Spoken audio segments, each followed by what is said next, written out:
So, Goblin Quest.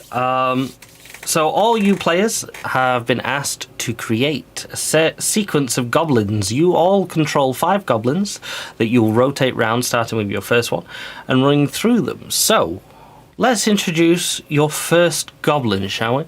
Let's start with Borgat. Would you kindly like to introduce your first goblin? And this is the picture that Borgat has supplied. This is Grenda the Hatless. She used to have a lovely hat. Unfortunately, it blew away. And she has a lucky wart on her nose, which allows her to bring the power to her, to divine the future with the help of her magical object, the Orb of Infinite Deduction, which is totally not a magic 8-ball. And her accent may change. That's fine. Welcome, Grendel the Hatless. Next up on our roster, Lloyd. What's your first goblin you're throwing into battle? I'm Jeff!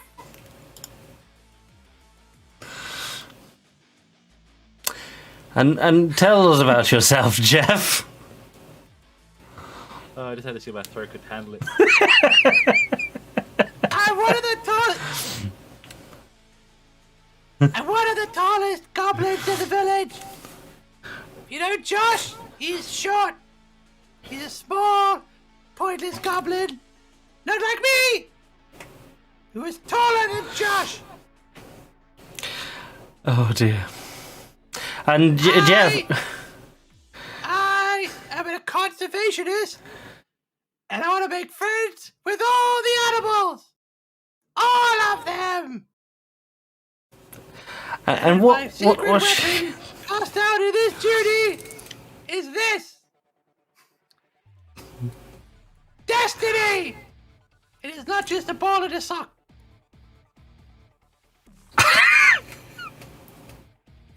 And Jeff, is this because your expertise is lying? Is it really? No! Moving on from Jeff, the slightly taller than Josh, who's incredibly short, we move to Cry. Cry, would you like to introduce your first goblin of your roster? Hello. My name's Smellington. It's not Smellington to you. I'm really stinky. I haven't had a bath ever, and I like to roll in sewage. But, you know, it keeps the flies on me, so that's all right. I've got a pool ball in a sock, but it's got the fruit in it. And it's got destiny smelling right over it. It's not Smellington. At your service. Hello, Snot. And I believe, Snot, that your dream is to build things that will make a lasting impression in the goblin camp. Is that right? That's right. Yeah, I'm going to start with a new sewage line, I think. I'm good at tunneling. Yes. Pleasure to meet you, Snot. And then finally, the last goblin, but the first of Tony's roster. Miano, would you like to introduce your first goblin? You've managed to stay in the lines this time when you've drawn it. I appreciate that.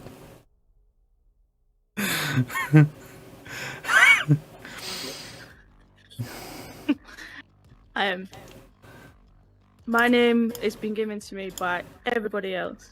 When everybody sees me, all they do say is just, what? So that's what my name. What? Of the Badger Killers.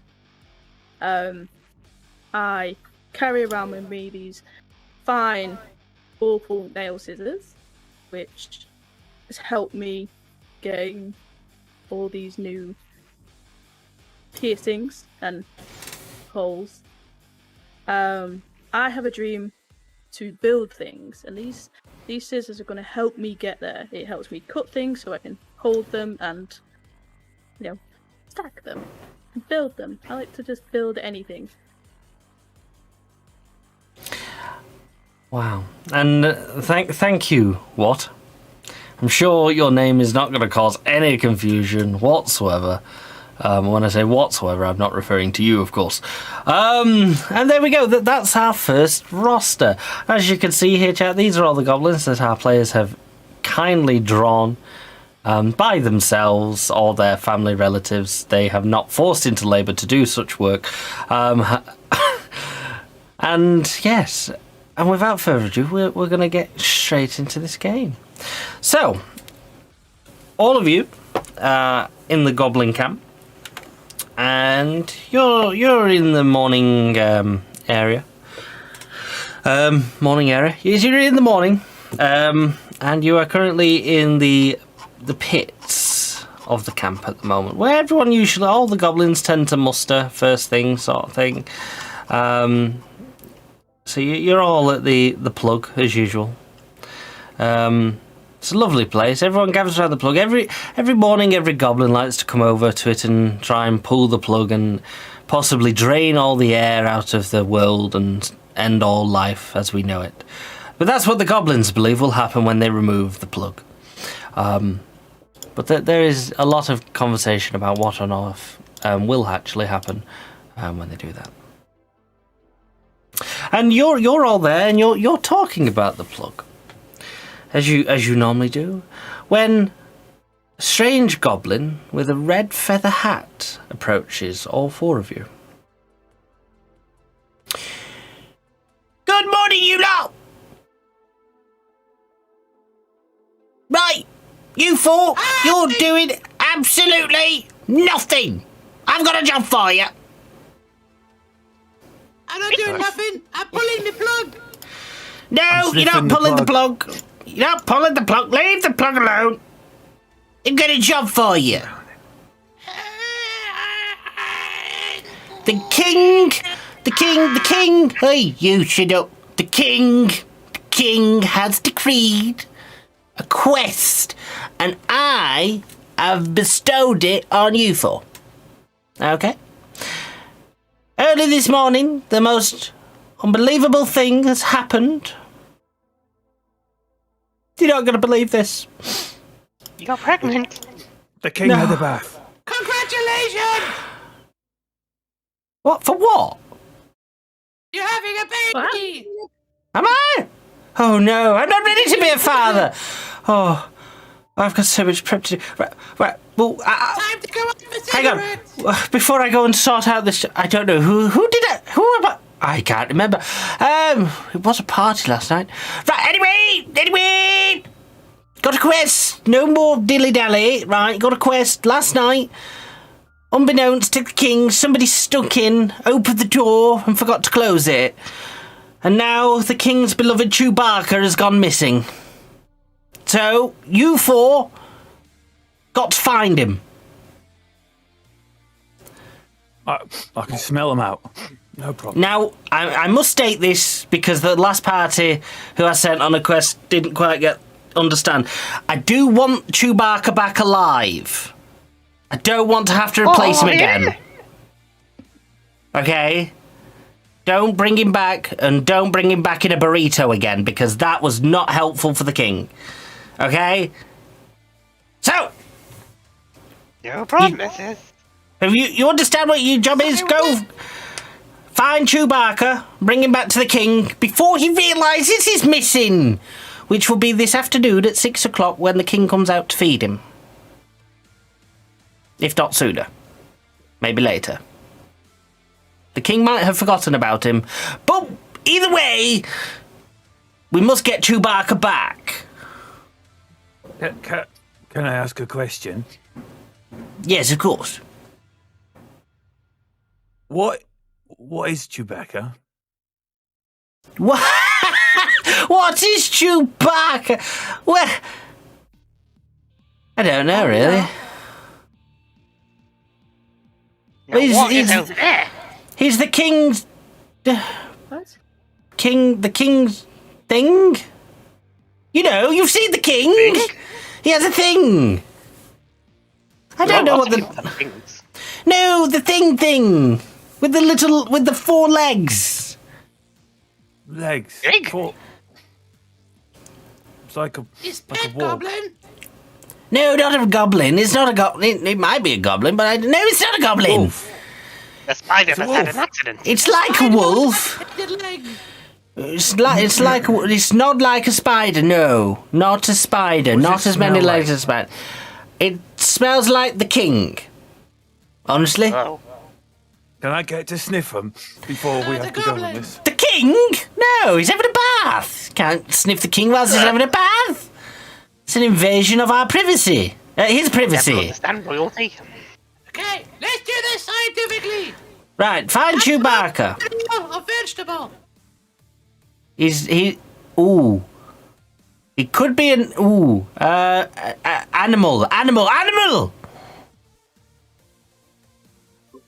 Have I won? Correct. All right, I'm out of questions. Next. Who's Chew-Barka? Maybe I I wasn't paying attention. Chew-Barka. I can It's the divine king's what he thing. Is he a creature that is bigger than a toothpick, but smaller than a frog? He's bigger than a frog. Oh, I'm out of ideas. Is he bigger than a frog but smaller than a cat? Is he beautifully What's a cat? perplexed and pimpled like me, or is he hairy? Cat's a shit dog. No, he's not as ugly as you. Right, next. What? Sorry. Is he like a not shit cat dog? He's a cat. No, I don't think he's a cat dog. I've never heard of a cat dog. What's a cat dog? I made it up. It's like a cat on one end. Well, this is not the time to create creatures. What are you, some sort of god? Well, I don't Maybe. like to brag, Well, but I am taller than Josh. I've been told I smell divine sometimes. I'll be the judge of that, Sonny. Oh, no. I mean, no, I am getting distracted. I have got a child that I now have to go and find and raise. Okay, I haven't got the time for this. Go find Chew-Barka. Do it, or I'll kill you all. I'll tell the guards to kill you all. You've got till hang on, tea time. I'm getting a premonition about you, Sonny. My name's not Somewhere. Sonny. In the world, somebody has fired a ballista. And it's almost as if you have been chosen to be smited. What's a There we go. ballista? Ballista is traveling through the air, and in a few moments, you will cease to exist. Oh, don't be daft. I don't You know. some sort What's of the wizard? ballista with you? Ballista? Is that the thing you get on your foot? When your shoes What? are too small. I didn't know you could keep them off. Can you What? throw them? That'd be What? handy if you could throw them. Oh my god, you're worse than the last bunch of goblins that I sent on a mission to get a pub. Oh my god. That sounds like fun. Yep.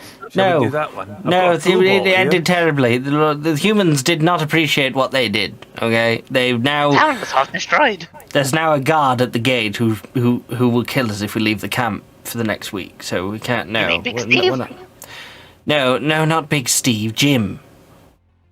Okay, No, I don't like Jim. no one likes Jim. He's killing us if we leave the camp. Okay, we're Very prisoners here, and all we wanted was a time. Anyway, find Chew-Barka. All I can tell you is if you go to the king's palace, speak to the guards. They'll give you some of Chew-Barka's possessions. I'm sure he'll like them, and maybe that might help. But look, I've got more important things. Apparently, I've got a child now, so I need to go and sort that out. Right, I'm leaving you with it. Don't let me down, or I kill you. Keep your Great. eyes to the skies. Goblins The best is away! And he runs Gonna away. get some bunker swag. So, maybe we should come up with a game plan of how to find a creature we don't know what is. This isn't a game. This is serious. This is real life. Everything's a game. I'll Yeah, sniff but- them out. Just give me some of these things. Maybe we could get to the king in the bath and have a sniff of him as well. Everybody group huddle. Let's make a plan. Plan. Okay, so as always in Goblin Quest, your plan is going to be split up into 3 tasks. So, what are your tasks? Obviously, task 3 is going to be actually finding, locating Chew-Barka. That sounds like it's going to be stage 1, identify Chew-Barka. Stage Yes, 2, I was find gonna agree. Chew-Barka. Stage 3, return Chew-Barka.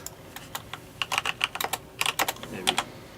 Well, stage 1 could be Task. what is a Chew-Barka and how, and what the, so we can find out like what it is, what it likes, or whatever. The second one could be to like locate it, and then the last one could be How do getting you it. Because escaping might just be like a stage rather than a full task. Okay. Return Chew-Barka. Yeah, find and return. I'll do you one better. Why is Chew-Barka? What? Okay, so task 1. What is Chew-Barka? You're going to try and find out what it is Chew-Barka is. Task 2 is where is Chew-Barka, and task 3 is find and return Chew-Barka. So task 1, what are the plans that you want to put in place to help work out what is Chew-Barka? Go We to don't the guard the king's cockpit. palace. Yep. Smell the king. We're not smelling the king. Well, we're told that he smells like the king. That's actually a valid point. We'll put it back on the table. I think stage 1 should be to find out the things it likes. Yeah. Stage 2 could be Chew-Barka's belongings. Yeah, stage 2 could be belongings. find out what the king smells like. Because we know Chew-Barka smells like the king.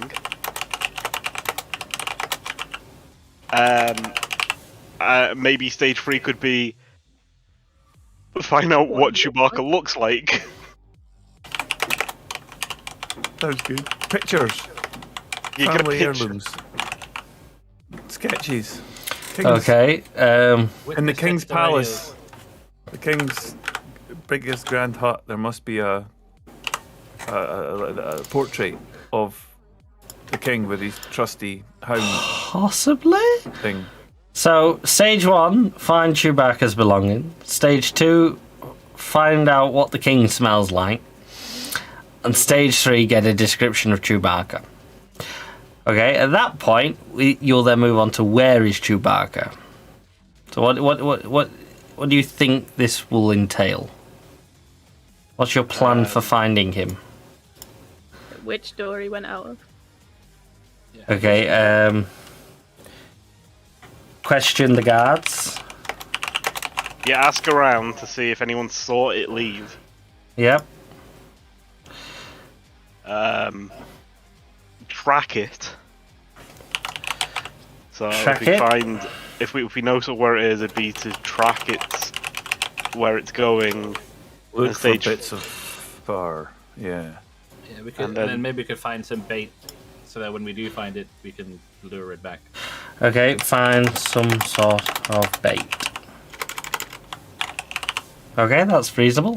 So, stage task 2, where is Chew-Barka? We're going to question some guards, track it from in the palace, and find some sort of bait. Maybe, something to coax it back to you, sort of thing. And then task 3, find and return Chew-Barka. So, it will probably be, stage 1 will probably be use bait. Or go to location of Chew-Barka, maybe? It could, yeah, like its exact location. So we track it out the palace, we know where it's gone from stage 2, and then in task 3, if it's in wherever, we know where it We is. go there. So stage 1 will be get to where Travel. Chew-Barka is. Yeah. Follow the trail. Stage 2 is catch the son of a gun, and then take him back to the king in one piece, Okay. alive. I think that needs to be added. That's quite important. Those last few bits. Take him back to the king alive and not in a burrito, and that fit in.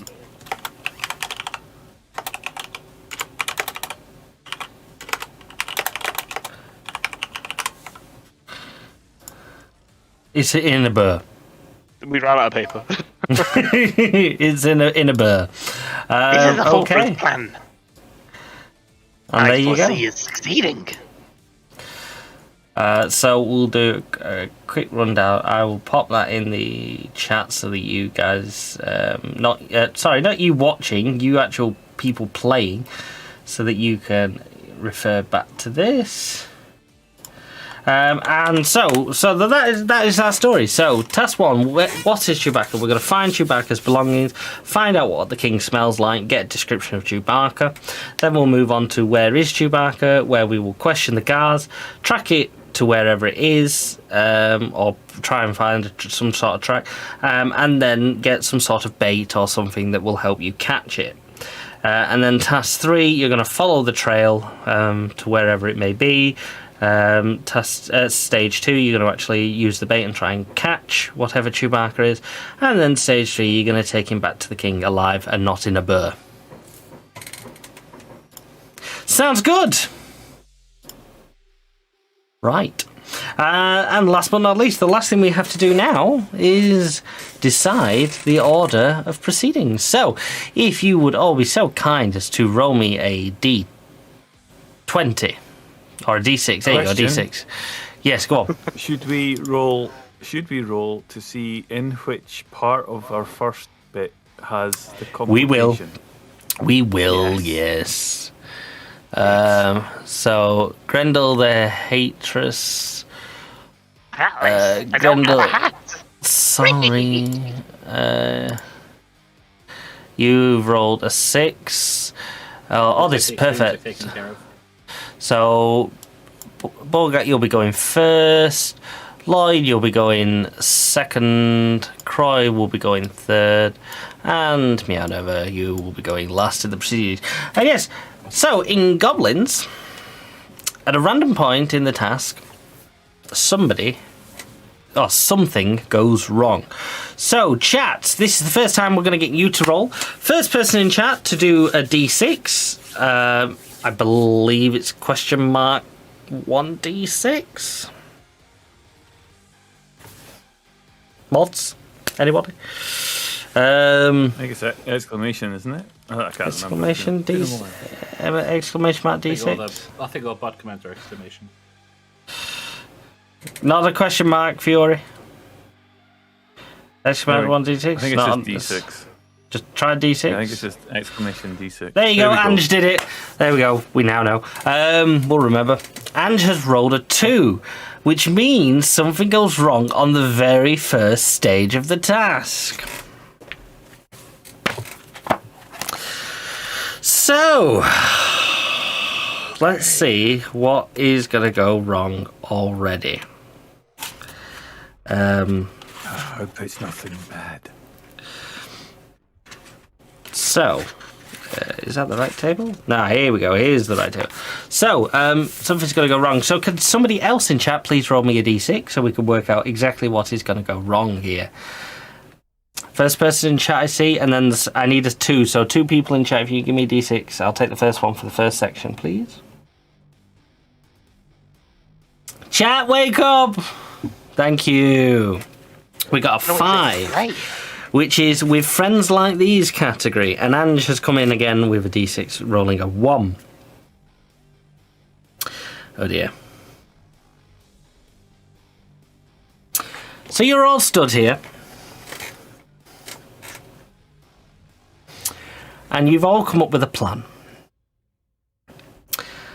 And just as you're about to action your plan, a goblin that you don't know runs up, trips, and dies in front of you. A golden sphere rolls from their hands.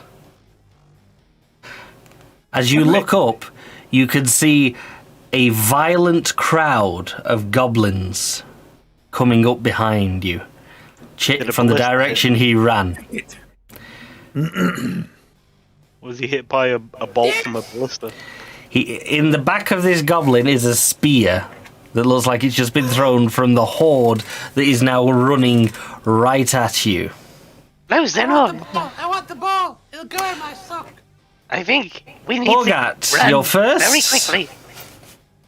Other side of the plug. What is your plan here, Bogart? What are you doing? Well, we need to find the belongings. Maybe this ball is a belonging. I am going to see the future to see if we will survive.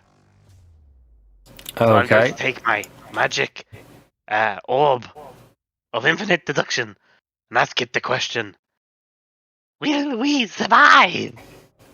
And give it a shake. Shake, shake, shake. Okay. Better not tell you now. So it's going to be 2 dice, and just to let you know, Minithra has already done a goblin power, so you're going to have to re-roll this. So if you'd like to roll it, we'll see what you would have got. Just two. But I'm using my divination. Oh, you're using your divination, of course. 3d6 then, yes, please. Ooh, awful. wow. That could that. Death. It's a good Never job of mind. re-rolling that.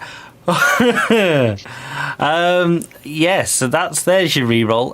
So 3, unfortunately, something bad will happen to the next person. So there's going to be a -1 already for the next person now. You do manage to get 1 success, which is good. I foresee that we will survive. However, you do take 1 damage. So Myself in the face with the ball.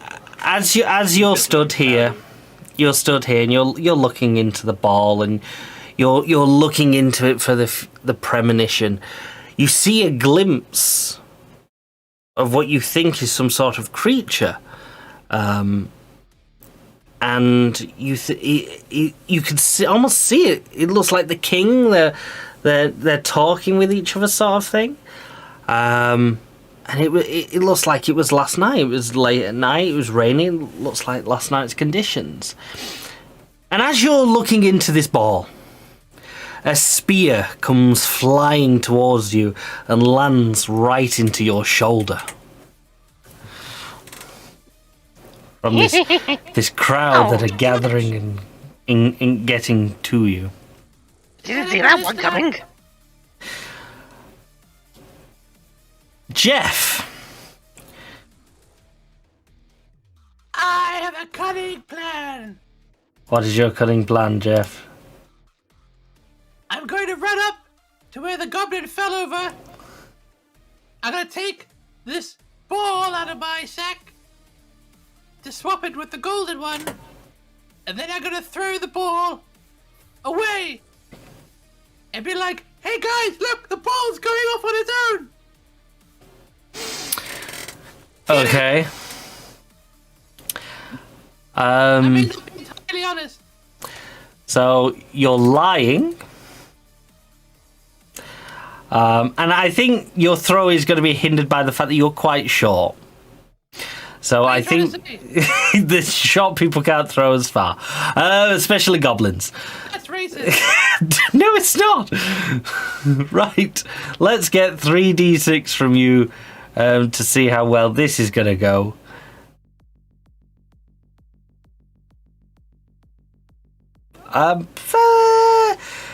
Here, you did have a -1 to all of that.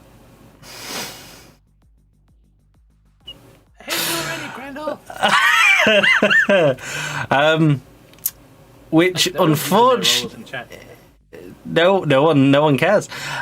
So yeah, you throw this ball, and as you throw this ball, it hits the first person in this mob right in the head, and it hits him hard. It knocks him out.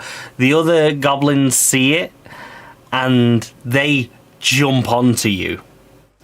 And in a bloody mess of shouting and screaming and stabbing, unfortunately, Jeff dies. Too late for the good goblin. It's too late for the good goblin, I'm afraid. The goblin wouldn't have helped anyway. It still would have been a 2. Yeah. Yeah. It would have been a -1 and a +1. Yeah. Oh, well, I'm taking it because it does give you a success. Well, I mean, the 5 gave you a success anyway, so it just really didn't affect it. But as all these people jump on you, Jeff, the golden orb flies out from this crowd, and it lands in the hand of Snot. So you have gained 2 successes. You only need 1 more, and you've already completed this task. But unfortunately, that is the sad end of Jeff, the slightly taller than Josh. So He died, still being taller than Josh. he did. Which brings us, Lloyd, to your second goblin already. Would you like to introduce your next goblin? And this is the picture that you've provided.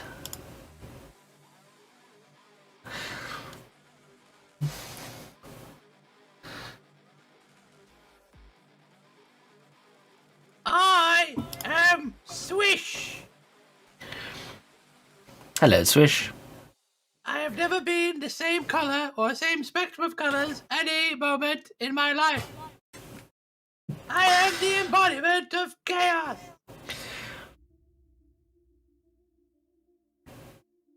Oh As dear. you were. And yes, and Swish, as you walk on, you see just hanging out of the rummage pile is the hand of Jeff holding onto the pool ball in a sock of destiny, and you pick that up and you join with the others. Snot, you've just caught this golden ball, and the horde is now looking at you as they clumber over the pile that's formed where Jeff once was. What are you doing? Gonna do what I always do in times of trouble, and that's dig an hole and hide in it. And I'm really good at burrowing, so I'm gonna do that very quick. I'm gonna jump behind the plug and dig yourself an hole, and then I'm gonna put the ball in it, and I'm gonna stand up on top of the plug and say, I haven't got it. It fell down the plug, and because I'm so stinky, nobody will come anywhere near me to see if that's true or not. Okay. So you're gonna try and trick the horde into thinking that the ball has fallen down the plug, and you're relying on your stinkiness to keep them away, and you've used your burrowing to dig a quick tunnel before they realise. Come back to pick it up after. Okay, that's 3d6. You've got no plus or minuses at the moment, so it'll be just what they a roll. good goblin from Manchi, wouldn't he? No, because it was on you. I did apply it to you. I know, but I fair enough. Since it had over, yeah, go on. We'll use it on Christ. So you've got a +1.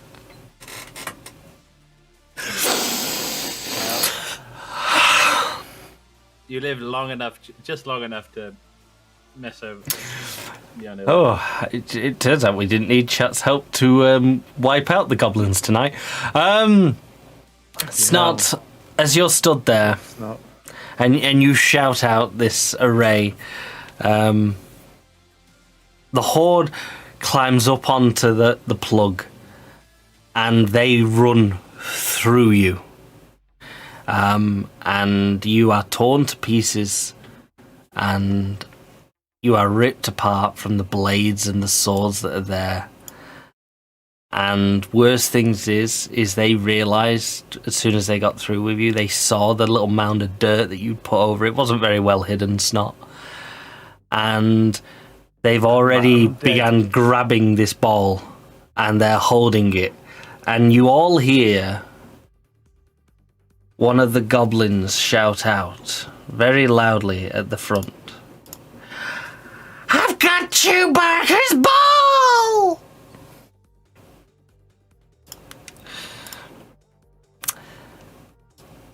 What? What are you doing? What?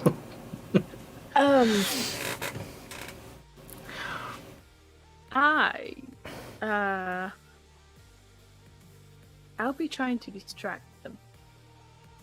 So that, yeah. Just trying to distract them from the guy with the ball right now.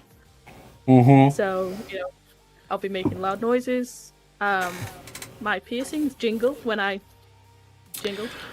So I'll be making loud noises, waving my scissors around just to get all their attention off the guy with the ball. Yep. Okay. So they kind of maybe come away. Yeah. Okay.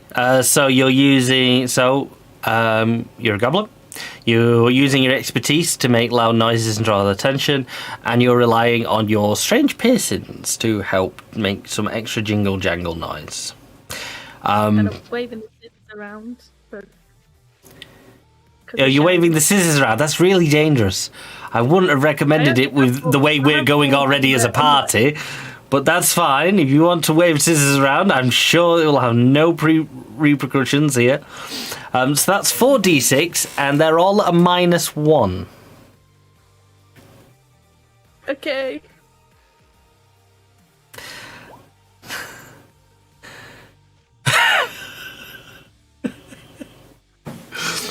We're doing great. You were doing great, and I feel like the added dice is just more of a liability than a bonus. That's not first I mean- success, though. it is, yeah.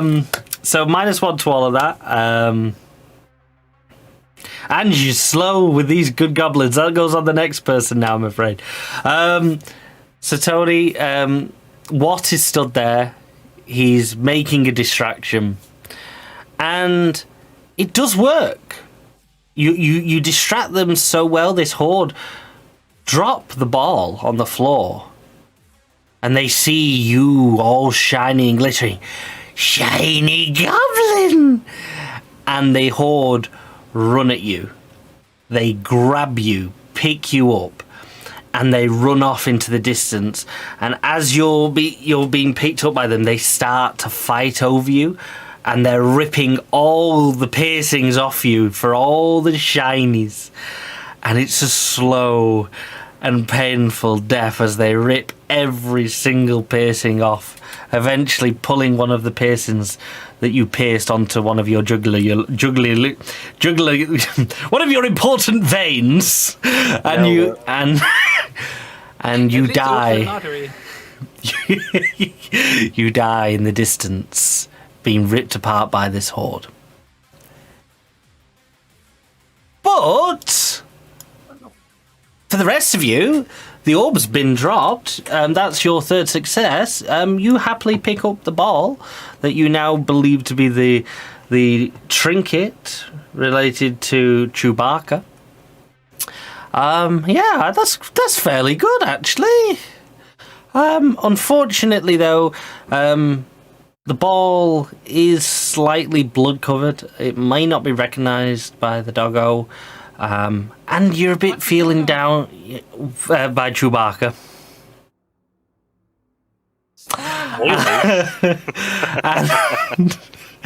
And unfortunately, seeing so many members of your party died so quickly, you're a bit disheartened, and there's a -1 for the next person there.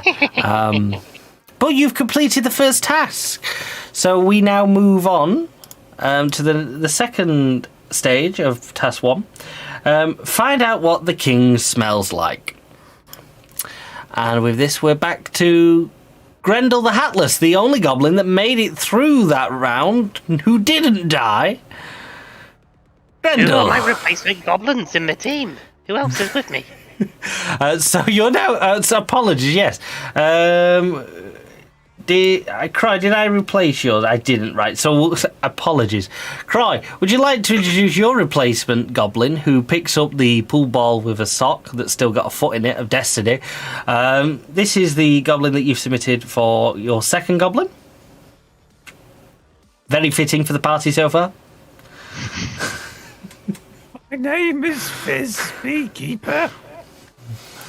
I had a bit of an accident with an axe. I'm not quite sure if I'm dead yet.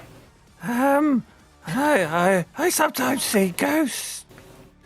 It's a pleasure to be here on this noble mission. Very much welcome, Fizz.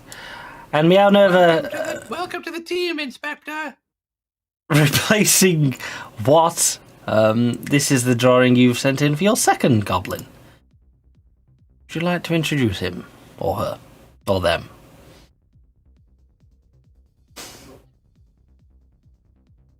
My name is Ankle of Keg Killers.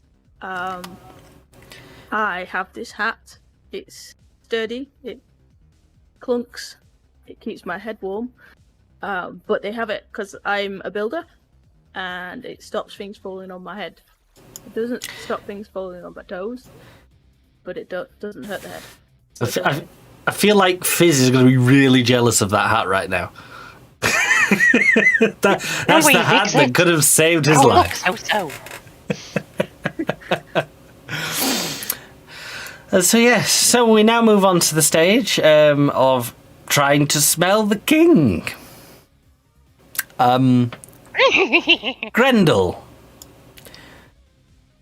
I'm going to head to the king's castle and flag my way past the guards and say, "Guard, I foresee you moving out the way." And I'll twitch my my lucky wart at him, and then shake the magical 8-ball to see what the gods are telling me. Concentrate and ask it again. Are you using your divination then? I am divining with my orb of infinite deduction. I've twitched my lucky wart to help. Okay. Fair enough. So that's 4d6, all with a -1 on. Let's see if you manage to get past the guards. I foresee pain in my future. I'll take it. Yes. Wow. Apologies, they're not -1 because there was a good goblin from Ange, so you are just getting what you rolled. That's even better. Even better. And the guards, they see you, and of course, straight in to see the king, little goblin. And they open the door for you and your party, and you step in, and right in front of you is the king, who's looking at you very awkwardly. Unfortunately, Grendel, as you step in, there is an almighty cry from to your right. "Watch out! It's falling!" And a chandelier comes crashing down on you as you step through the front door. And it shreds you into pieces, each piece of the chandelier pinning a different part of your body to the solid floor in front of you. I'm melting, what a world, what a world. The king, seeing this though, shouts to us, "Oh my! Oh no! Oh, however, will I be able to help? I must help you! Oh no!" And thus ends the life of Grendel the Hatless. Never did have a hat. They found themselves with a hat 10 sizes too big. Yeah, if they'd have had a hat, maybe they could have survived. Bogart, would you like to introduce your second goblin as well now? This is the picture that you've sent. So as the 8-ball rolls away from the lifeless hand of Grendel, a goblin will bend down, pick it up, and you go, "A load of nonsense if you ask me. I make my own future." And he'll shake the ball aggressively. My name's Stubborn Git. You got dear. kissed by the Names. balls there, champ. Stubborn is because I do what I want. Oh dear. I'm life by the balls, I like that one. Yeah. And so, you're all stood there. Ange just cashed in a bad goblin, so sorry for the next person. Yeah, well, That's not my good roll. you've just cancelled out that good roll. And yeah, you're yeah, as if they need any bad luck right now, Ange. Come on. And the king, please, the rest of you come in. Well, how can I help you? I'm so sorry about your friend. What a very horrible way to go. At least his death was enlightening to us all. It's alright, we didn't like him anyway. Yeah, so... See his ghost. Hello, my name is Swish. I'm the Health and Safety Inspector. Here's my lieutenant, Fizz. We need I to see. inspect your personal belongings to make sure that there's nothing unhealthy that may pose a threat to your life, Her Majesty. Yes, of course. Okay. I just realised, apologies, that was actually 2 successes from Borgat, so he's going to let you come in. He's going to welcome you in, and you get right up close to him, and you're able to sniff him. So you complete the next task, is what I'm getting There's at. only one more? No, you've got all 3. I think... No, sorry, you got 2. I've just no. Yeah, sorry, no. I've marked 3, but there is only 2. I wonder why I was confused. I shouldn't drink. So you're going to try. You're going to try and convince the king that you're a health inspector. Yes, and Okay. Fizz is my beast friend. I can't spell best. Fizz is okay. So you're lying. And you're using your beast friend to help persuade. You did have a +1, but thanks to Angie, it's gone. So let's get 2d6 from you. Hopefully nobody died. Ah.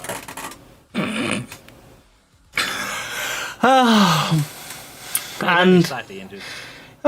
and as you step forward to get near the king, a sword comes across your neck as one of the guards is stood over you. No one approaches the king. Cockroaches? Approaches. Up roaches?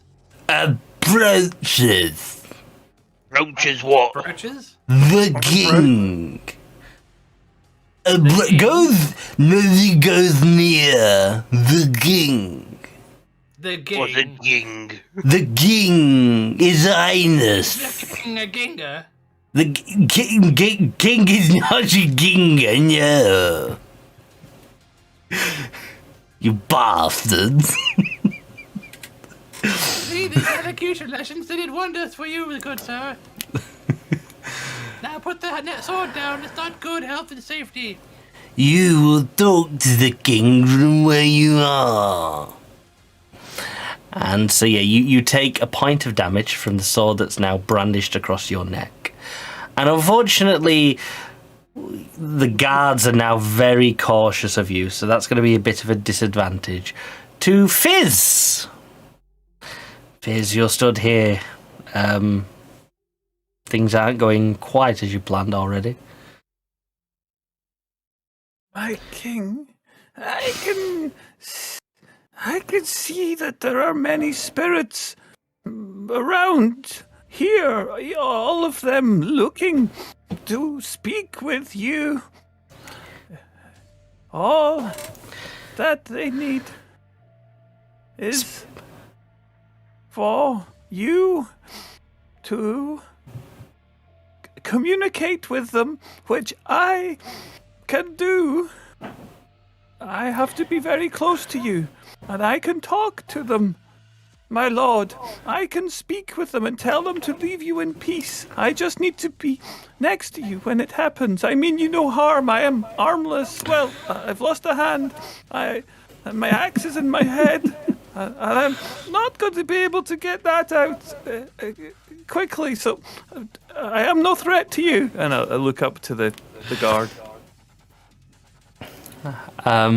So, yeah, you are a goblin. You are using your ability to see the dead. I think that's all you're using there. Am I wrong? Yeah. That's all you're using. Fair enough. You've got a -1 to your roll, and thanks to Fury, you are re-rolling. So we'll see. Let's see what you would have got as a 2d6. Okay. Yeah. All right. Okay, and Right, now let's let's go see what again. you do get. Hey. Even better. Brilliant. Thank you. And yeah, the king. Oh. Oh. Oh, of course. Of course. Yes, my sister could read the dead goblins too. Oh, she saw many. Yes, come close. We must talk. We must talk. And yes, you managed to get right up to the king. The guards let you pass. And you de-escalate the situation. The guards calm down and everything. So that will definitely help the next person. Unfortunately for you guys, Ange has just smited a random goblin. So we're going now, because we said In the room. we did say there are other goblins. It's not just your parties. We are all going to roll a D100. Whoever rolls the lowest dies. What about the king and The king is who I will be rolling for. what about the guard? I will also roll for the guard. I will roll, and if I get it, I'll So we've got Jeff at 48. Fizz has just rolled 26. Stubborn Git has rolled 42. Ankle.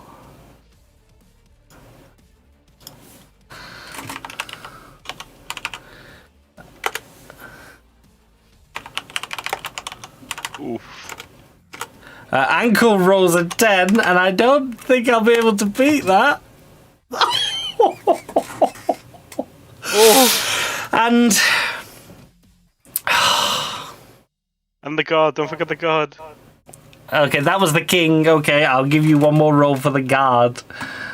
Come on. It could happen. No. It didn't happen. And as you're sat talking to the king, Ankle, you're watching, and you're looking at the chandelier, and you take a step back as you're looking, and unbeknownst to you, a trap door was opened where one of the guards came out a moment ago, and you fall through this trap door. And you all turn around to hear the crash, bang, bang, bang, bang, bang. As you just all get to see the last glimpse of Ankle as she falls to her death down a very long and winding set of stairs that just so happened to be there. And Ankle has now died. This is going great, but you've smelled the king, which means we move on to the final task of stage 1, which What is does the king smell like? he smells like strawberries and mustard. Ugh, disgusting. Smells far too nice for a goblin. With a hint of shit. Ah. And, Right, you. Chocolate covered sprinkles. Oh, the menu. and so now we move on to the final stage, where your job now is to get a description of Chew-Barka. So, we're already 5 goblins down. We now move to Meownova. You have a new goblin now, of course. Would you like to introduce your next goblin? This is the picture that you've provided for your third goblin.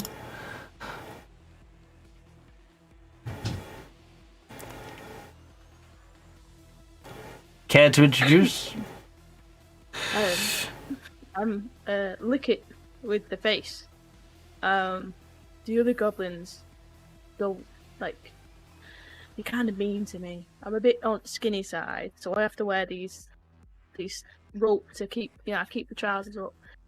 But I can do just as well. I can help build things, and I can do just as well. Might not be able to get big things, but I can try. Yep. And Lickit, you're the first goblin going here. So you now need to get a description of Chew-Barka. What is your plan? Or what do you do? You're currently sat with the king, who's having his fortune and palm. The king does not know Chew-Barka's missing. You know that. The king is currently getting his palms read by Fizz.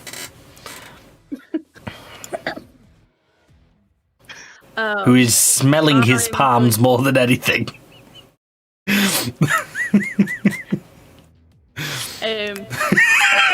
I'm going to speak to the guard that was there. Okay. Mm-hmm.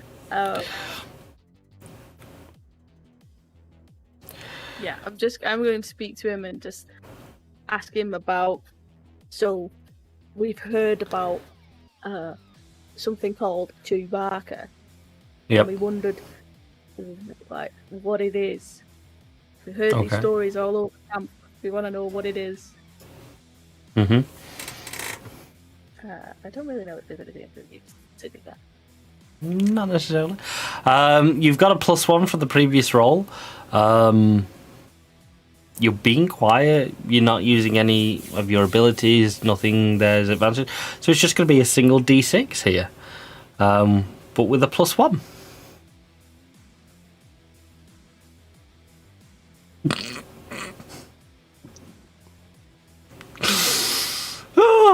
And you approach this guard and you start talking to him. Hey, you! And out pops this sword that hits you right on the forehead. Don't come near us. We are the guard. We are not your friends. We're not here to talk to you. Stay back. And unfortunately, you do take a point of damage from this sword that pushes you back. Oh, nice try. Stubborn Git, you see Lickit get pushed back by this guard. Not the friendliest. But he's got the right idea. I'm going to go up to the guard and go, Oi, big you. You know who I am. All my predictions come true. You is going to tell me what a Chew-Barka is. And then to emphasize the point, I'm going to punch the wall as hard as I can with the 8-ball in hand. And then read it. It just says, it says you tell me. Okay, so you're using your hard-headedness here. You're definitely using your divination and your 8 balls, so that's going to be 4d6, please.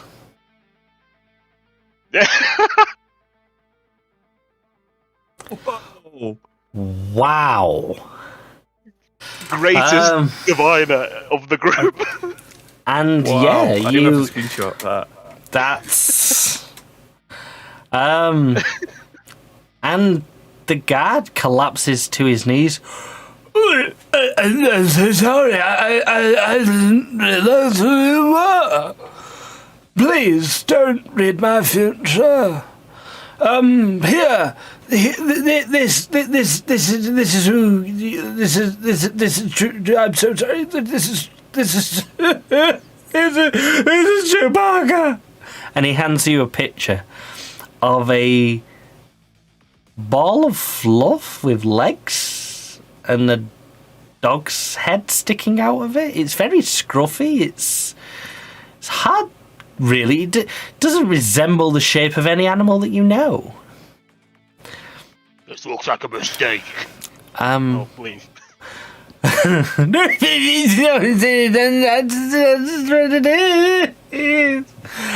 And you instantly complete that task, and that's it. You now have a good description. You've got a picture of Chew-Barka. Balances out everyone dying. It does. That is fair. It really does. That brings you right back up to where you should be, really. And so so now we move on to task set number 2, which is to locate Chew-Barka. Which means, once again, chat, it is time to decide what fate will befit our goblins. So if anyone in chat would like to do !D6 to tell us at which point we're going to have a terrible incident interfere with the storyline. So what pirate has D6, and it's a 1, so straight off the bat again. Which means we go straight in, so we'll take the next D6 as well. So Ange rolls a 3. Which brings us to the portents section of issues. If I could get one more D6 off anybody in chat. One more D6. And then we will have our issue. One more D6. Anybody? Is anybody listening? Are we here alone? There we go. Pirates jumped back in again. And we have a number 2. And funnily enough, rolled a 2 as well.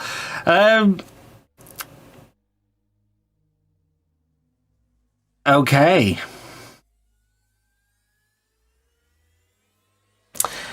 And it's randomness. And yeah, so you the king, you having get the picture, the king says, right, I must go. Breakfast is calling, I must get ready. Thank you for reading my future and telling me about those who have died. I appreciate you, but that will be enough. I am done. Guards, we must go. And the king walks off. And you all walk away. And you were all quite certain that you went the same way that you came in. But you go through this door, thinking it was the way out. And as you close the door behind you, you hear this big clink of a lock go behind you as the door locks shut. And as your eyes adjust, you realize that you are in a room, a hidden room, that is filled of intelligent three-eyed goats. I foresee this being an issue. How intelligent? I'm pretty intelligent, thank you. I think there might be some dead people in here. And all the goats are just staring at you. I hope these can talk. Just stare right back. You've got to question some gods. Swish! Maybe they're the guards. Swish, it is your turn. What is your plan in this room full of goats?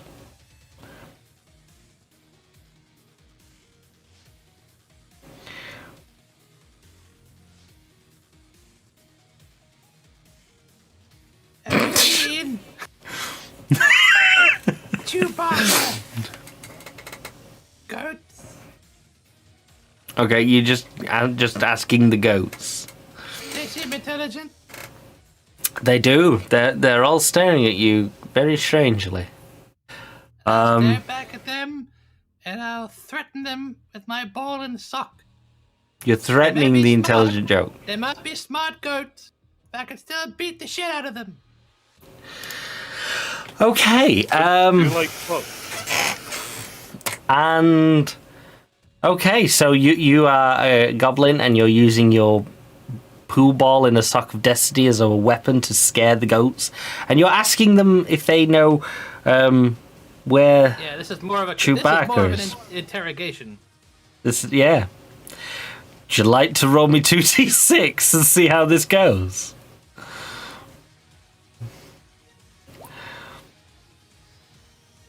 Middle of the road. One success.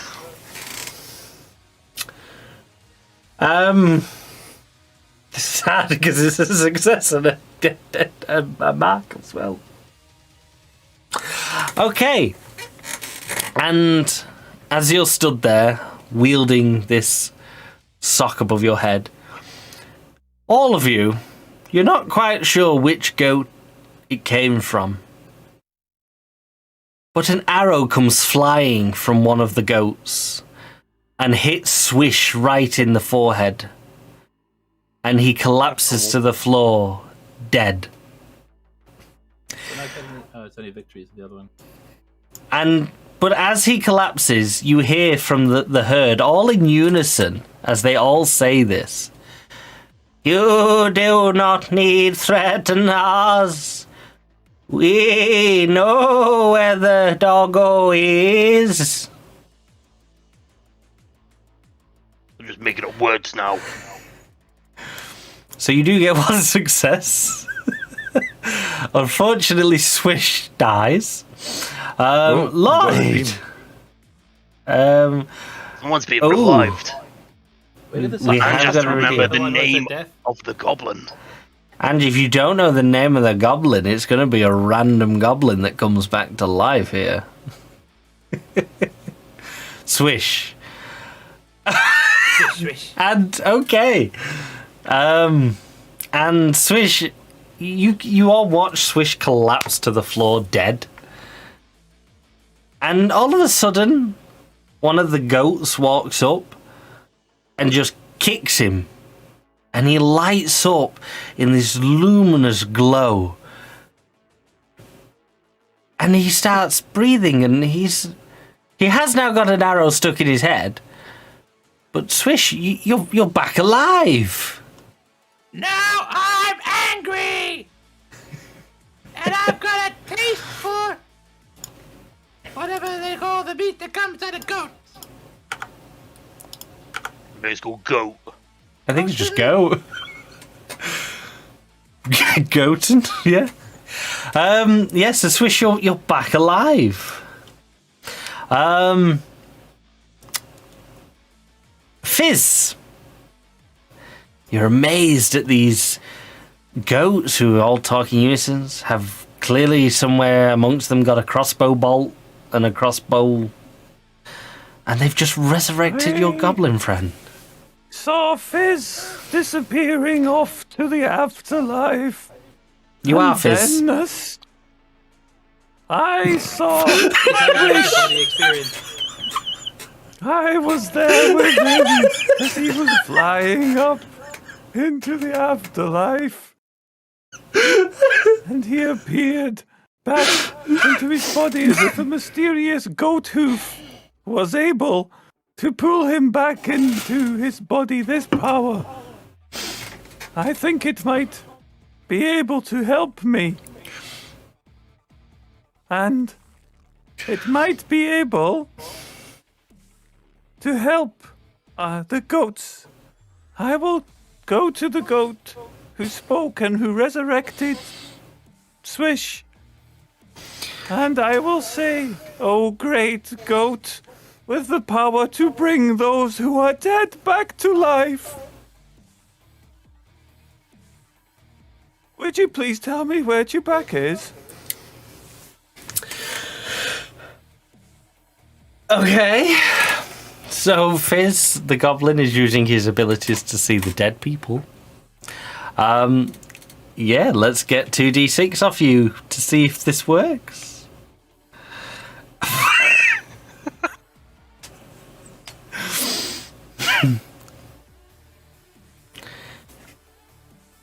Okay.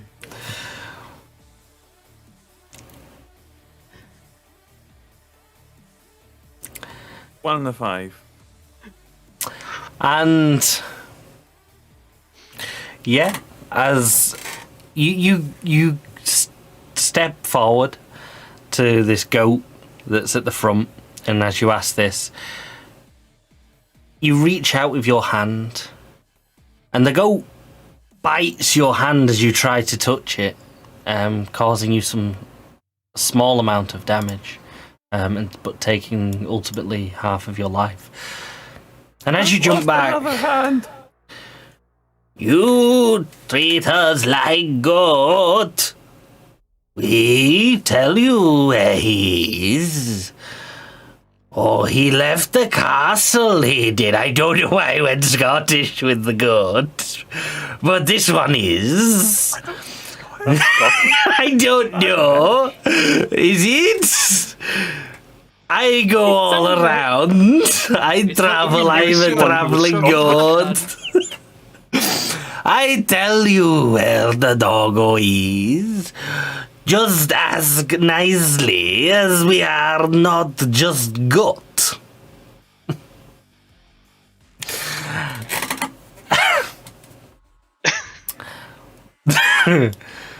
Play with that as you will. Lick it. Don't forget what happened in chat, Andy. I am aware, I am aware that some old pirate has smited a goblin, but I will allow that goblin to have one action and to get a roll out before he does die. But he will. Don't worry. Sadly enough. Lick it. The last one. Did I not? Okay, fair enough. I didn't follow my own rules, so I can't change it now. Sorry, Lick it. I was going to let you live a little longer, but apparently I didn't last time, so I have to be fair. So there you go. Some old pirate has just smited Lick it, and as you're stood not Lick it. Sorry, not Lick it. Swish. Swish. And Swish, you stood up and you feel all this power as you're going. And the goat stood next to you, kicks you again. And all that power just disappears. And you see your life flash before your eyes as you fall down dead again. Do I not get an action first? You could slap the goat if you wish. No, I was told off, but I didn't do it with the last goblin that was smited, so it's only fair. Sorry. It's alright, we're at a good pace anyway. So Swish, you're dead again. You get knocked up, but you got knocked down again. So introducing your... And pregnant. Let's introduce your third goblin. This is the picture that you've provided me for your third goblin. Would you like to introduce them? I'm Vex, and I'm a wizard now. Notice how the voices get deeper as we go along the show. Well, apparently if you don't make them too extreme, then Polga can't tell the difference. Fair enough. Hey, I can tell the difference. Yeah. It says all goblins sound the same. I didn't say that. So you're one success off here. Lick it. It's up to you. The goats clearly know where Chew-Barka is.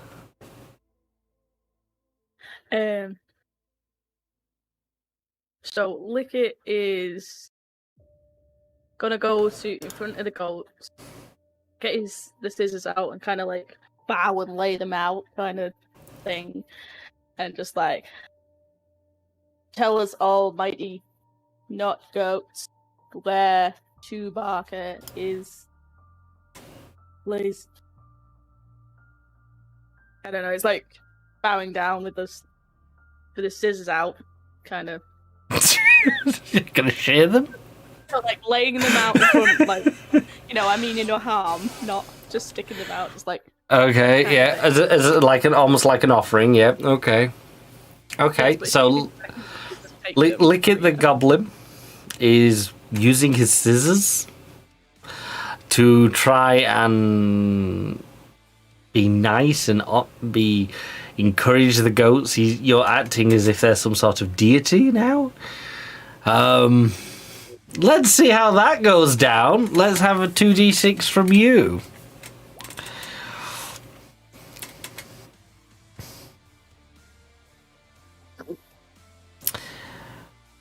And as you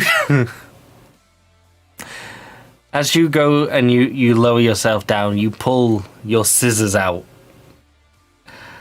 And the moment you do, you hear from one of the goats, "He's got a weapon!" And another arrow comes flying from the herd of goats and hits you right in the face, and it kills you.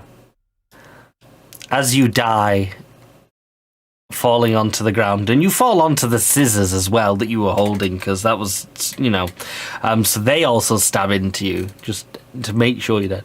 You hear another go, "No, it was an offering." Oh no! And you're dead. But the goats feel bad because they jumped to... They judged you before you actually had chance. So you'll give an advantage to the next person because the goats are on the back foot now. You made them feel bad for killing you.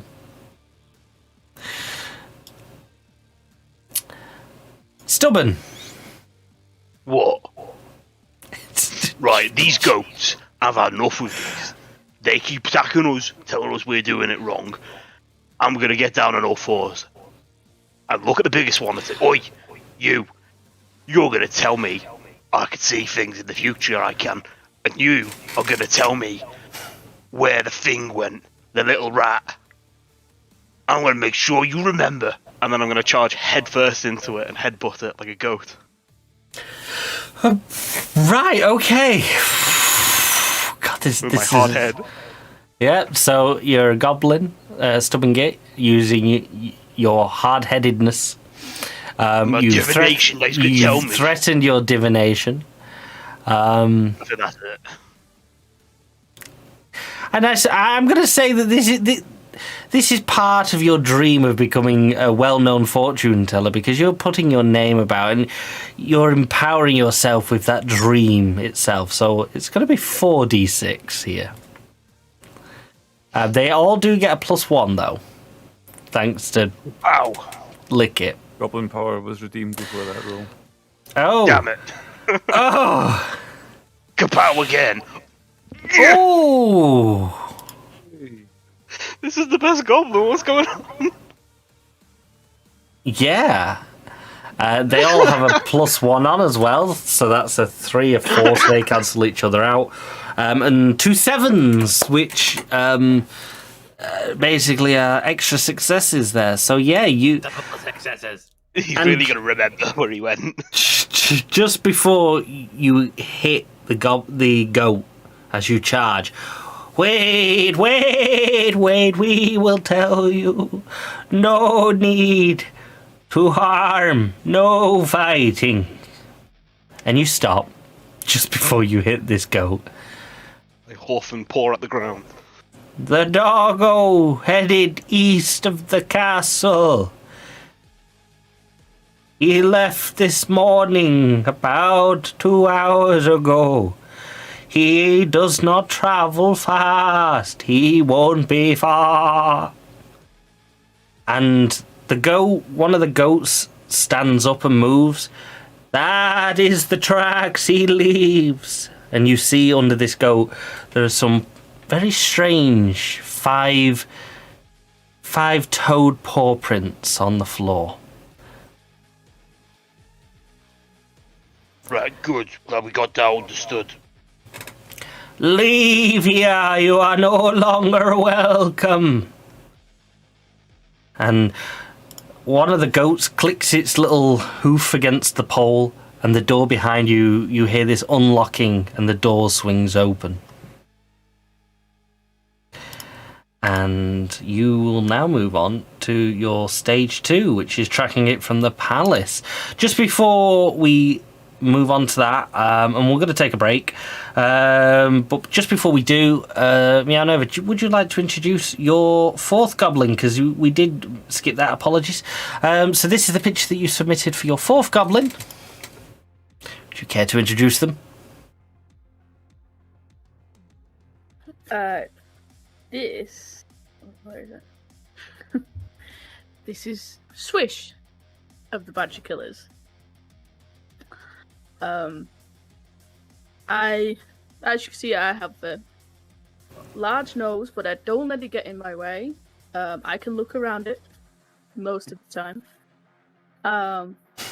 But I can do just as well as everybody else. That is yet to be seen. So we will take a break. I think that's about halfway point. Just on the scores on the doors then. Meow Nova, you've lost 3 goblins. Lloyd, you have lost 2 goblins. Borgat, keeping up here the score, you've only lost 1 goblin. And Croy, also helping here, you've also only lost 1 goblin, but you do have a damage on your second goblin, so it's not too bad.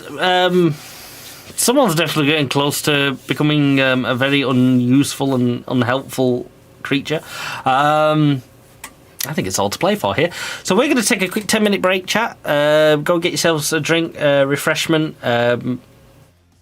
Maybe send the goblins some help. I think they're definitely going to need it at this rate. Although, it's hard to say they're doing good, but at the same time, they're just dying like flies really quickly. But you're getting the job done as you do. So, yeah. I'm going to live forever. We'll see about that. Stop me. We'll be back in 10 minutes. Thank you, guys. We will see you after this break. Goodbye.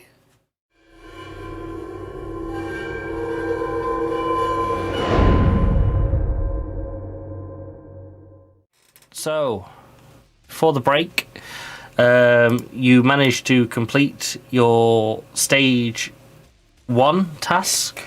Stage 1 of task 2. You've managed to question the guards and you have enough information so that you can begin stage 2, which is track it from the palace. Now, I was supposed to do this at the beginning of task 2, but I clearly forgot, along with everything else today. So what we're going to do is we'll just do it now for the rest of the evening. We'll have you all re-roll for your orders, just to spice things up a little bit. So if you would all like to roll a d6 for me, yep. How you managed that, but nobody saw it apart from us. Oh dear. You saw nothing.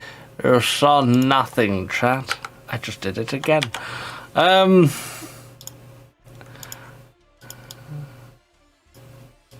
trying. Should we re-roll? Because we rolled the same. Please and thank you. Right, so our new turn order will be... what have we got here? So, Stubborn 3, Fizz got 3, Mianova got 2, Vex got 6. So, Vex, you will now be going first.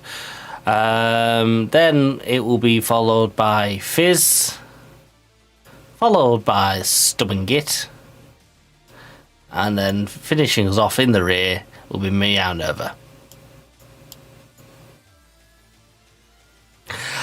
And there we go. So that's that'll be our turn order for the rest of the game now. So we are now on to stage 2, track it for the place. So yes, so the goats click their heels. The door has opened behind you. You are now free to leave. So Vex, starting off with you, Vex. What is the plan now? You now have a full description, and you now have an inkling of which way to go. And the goats have shown you the footprints that Chew-Barka leaves. I will cast a tracking spell. And he'll Okay. wave his hands around and then throw a rock east. He'll be like, they went that way. Okay.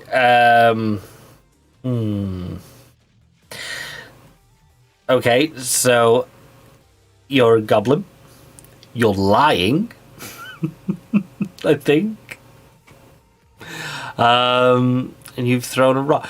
Let's get I mean, if 2D. it's going to be the right direction, that's purely a coincidence. Yeah, that definitely. But you are lying at the moment. And they cast a spell as well. Yeah. So let's get 2d6 off you. Let's see. Does this help? No. What have you done to your camera? There we go. No, somehow it's grabbing the inputs from freaking Roll20 somehow. As it does. You rolled. Ooh, you rolled a 2 and a A plus 3. 1 to all of these as well. Is it? Yep. Oh yes, it is. No, I thought no, because I thought you rolled a 3 and a 4, so they cancelled each other out last time. You may be correct. You're right. I blame the bookkeeper. That's fine. That's my bad. Yep. So, so Vex. Chat has something to say about it. Let's chat says something. You've got a few seconds to chat if you want to do something about this, but and you grab the stone and you throw it. No? No. Oh, no, you've had your chance. And you throw this stone in a random direction. I mean, you're making it worse. That was too late. I already called it. We'll get you. We'll kill the. We'll ruin the next goblin's life. Don't worry, Fury. You throw the stone, and it bounces off a tree, and comes right back at you and whacks you straight in the eye, which does damage you, unfortunately, Vex. The And- seeing stones have spoken. They did not go east. And your party somewhat is dampened by this very poor attempt at some sort of spell. They now doubt your abilities altogether. Fizz! Fizz, you're at a disadvantage for whatever you do now, thanks to Fury. And you're at a disadvantage from Vex, so you've got a -2 on anything you do right now. So what are you going to do? And you can't say stand and do nothing. He posed. I see dead people. They are all walking in the way of this beast. I am slightly scared. I will continue to walk in the direction that the goats told us to, with all the dead people that seem to be walking in the same direction. Okay. So, Fizz, And who can see dead people, you convince the party to follow the dead people because they seem to be heading in the direction, and you beckon them on, waving your pool ball in a sock of destiny. I don't think that's entirely necessary. So let's get a 3d6, all with a -2. With a -2. You bastards. I mean, chat had plenty of Nice time to knowing help. you. Well, you got 2 critical deaths. And He just explodes. Croy, Fizz, Poor Fizz. you follow the dead that were walking with you, and they only take a few steps, and you're following them, and you're that blindly following them, you don't realize that they all walk over a hole. And you, not being a ghost of any spiritual kind, you don't see this hole that they all walk over. And you fall down. And at the bottom of this hole is a series of spikes designed to trap and kill any that fall in. And all of you who don't see ghosts, you just see Fizz what you shout out, but he seems completely oblivious. And you hear this horrible noise as the goblin meets with the timber spikes down the hole. And as he falls, he drops. No, it's the same hole. It's got a few of you now. And you drop the sock as you fall, which your third goblin, if you would like to introduce, picks up. Whiz bang. Hello, my name is Grumble, and I like animals. I like animals, but they don't love me. Aww. Yeah. And unfortunately, you all saw Fizz's death, and again, this is really dampening your spirits. The first guy pretended he could do magic and hit himself with a rock. Party member's just falling down a hole. You're feeling pretty down at the moment. Stubborn Git, what are you going to do to try and get the party back on track? I'm going to say, right, everyone, heads together. And get everyone and knock their heads against mine, because it's nice and hard, you know. Get them thinking straight and just say, listen, you all know me. Every one of my predictions so far has come true. I'm that good. Let's look into the Orb of Infinite Deduction to see if we're going the right way. And I'll shake the 8-ball and see what it says, and it will say, better not tell you now. I presume that means we're going the right way. And I think that might be a full 5. I think it will be. Thank you there for the violin, for Fizz. He was a goblin of many situations. Yeah, so... Yeah, that would yeah, that's the full 5 roll there. All at a -1. Oh, beans. Why is it a -1? Who made it? Who was it? Was it you? That was Fizz. That was Fizz. Fizz's death. Hoo-wee! Hoo-wee! Yeah. And... That's a lot. You sure it was a -1? It was a -1. -2s? No, it was a -1. It was -2. Yeah, Fizz rolled with -2s. Yeah, so the two and the 2 became a 0, and that 4 became a 2. Yeah, so it is as they is then. Sorry, it is as they is. That's they is as they is. That's goblin talk. It's a good goblin as well. And a good goblin. And we'll let you have the good goblin. Go on, it came in after, but I'll let you have it. Thank you, Quickzilla. Yeah, so that's a 2, 5, 4, 6, and a 5. So the lowest is 2. So okay. And you concentrate on the orb and you see the image and you take a step forward, but you do trip as you take a step forward. Again, you're too entranced in what you're doing, you're not watching where you're going, you stupid goblins. You take a step forward, going in the direction that you can see forming in the orb. You stumble, you fall, and there is a very sharp, jagged rock that rips your shin into pieces. But you're that concentrating, you don't even notice. And yeah, you vision this, and you track the dog perfectly, and you can see the entire path lights up in front of you, and you have a clear path of which way the dog is going to go.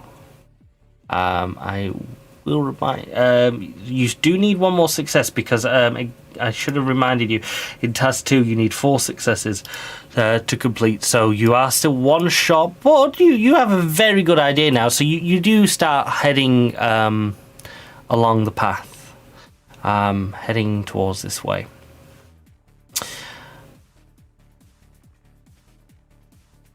Swish! You're all following. You're all following Stubborn Git at the moment, who's leading the way.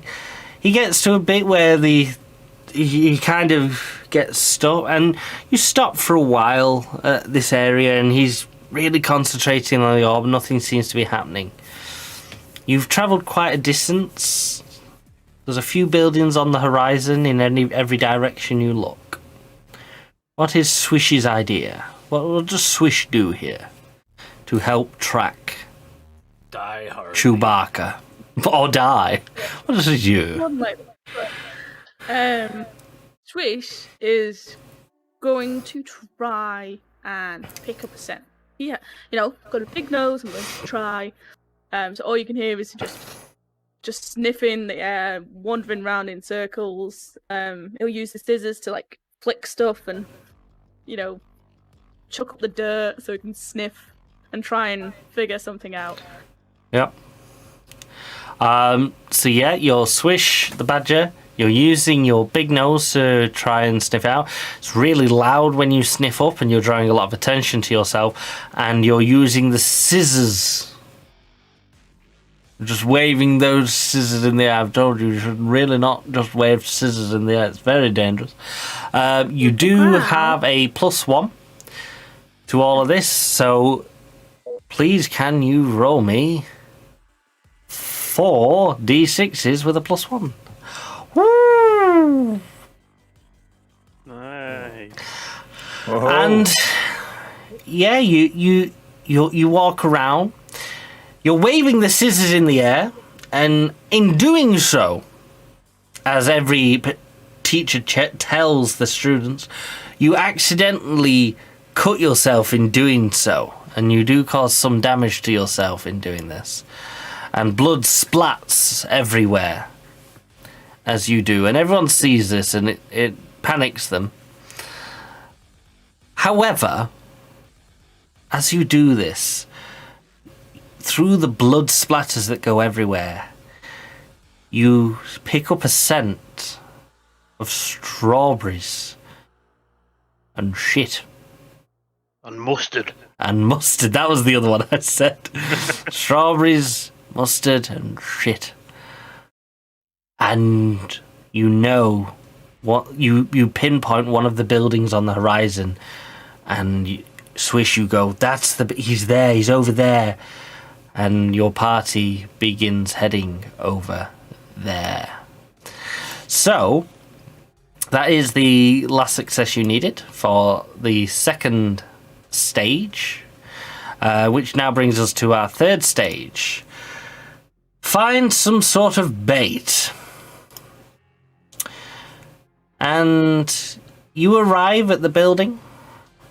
It's a small little campsite area with a big totem pole in the middle. There's no one here.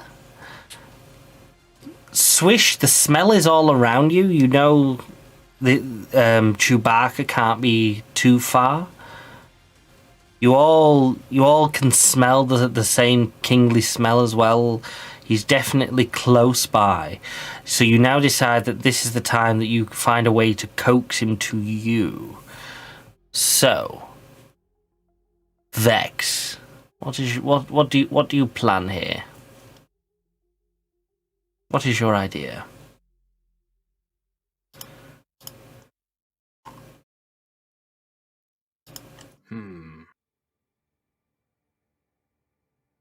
Well, we know that it is a doggo. Meta. Meta. You've said doggo like 4 times. I know. Meta goats have told us it is a doggo. Mm-hmm. And not knowing what a doggo is, I will attempt to summon Doggo Treat. Okay. And then he'll... But I will have to be over here by this bush. With a berry bush. Okay. And then he's gonna basically take out his little sock ball construction. Destiny. That's the one. Yep. And basically he's gonna wave his hands around, hammering this bush. Yep. So your Vex, you're under the impression that you've got magic powers, and you're using the pool ball in a sock of destiny.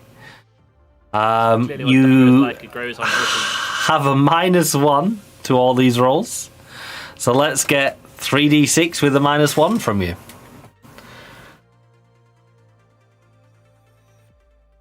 So it's a 3, a 5, and a 3. Ooh, that's not bad.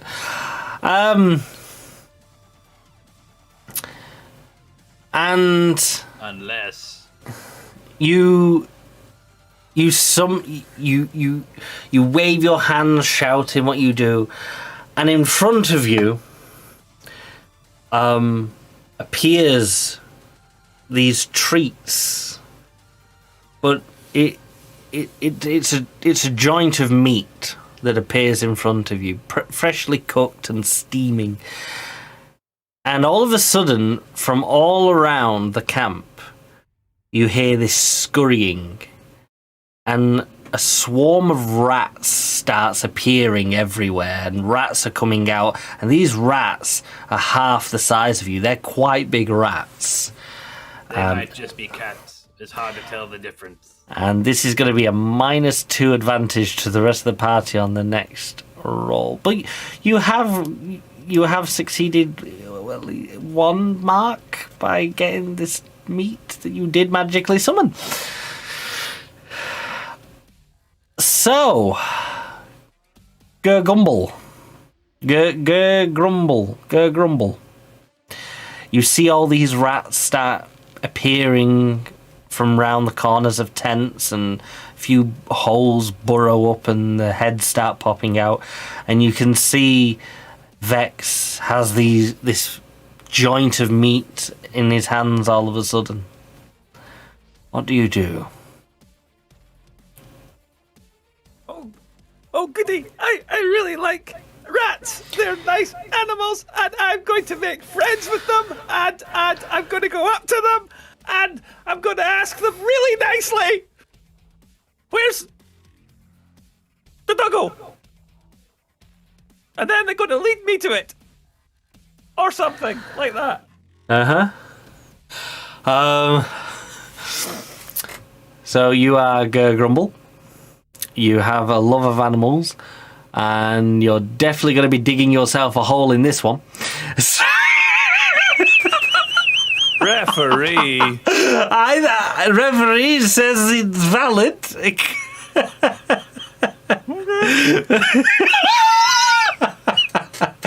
Referee's digging a hole. I know. So let's get 3d6, all with a -2.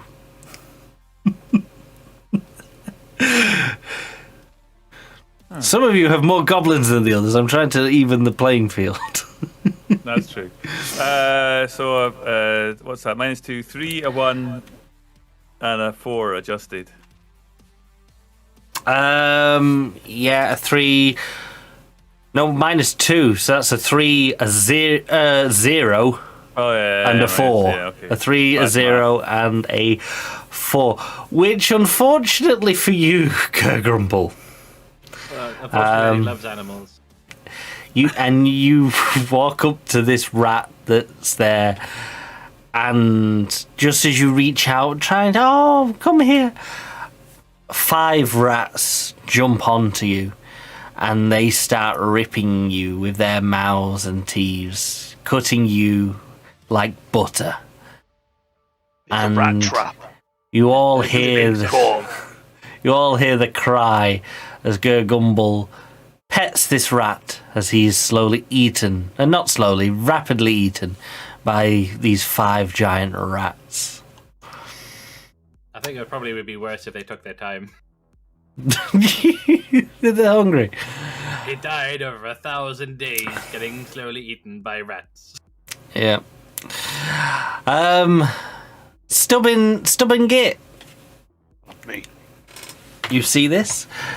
Sorry. I saw that a mile off. There you go. The Gurgumble. Came with sound effects this time. Gurgumble, what is your plan here? Gumble's gonna be dead. That's their plan. My plan, though. Ripped apart by the beasts that she loved. Right, so we need to find some bait for this creature, what looks like a small furry rat. We know it likes balls, as we got its ball. So maybe we can make this ball even more pleasant for it. So, we know what the king smells like, so what if we make the ball smell like the king? So I'm going to go over to that bush, that berry bush. I'll pick all the berries off, all the strawberries off, and I'm going to smush them with my 8-ball and rub it in, because I foresee this working. None of my predictions have been wrong so far. I'm that good. I'm aiming for 4. I'm not using my head. Okay. Right. Okay, yeah. 4? Yeah. So you're trying to smush the berries to put on yourself? No, to put on the ball, the golden ball we got very early on at the start. Yes, I did remember that.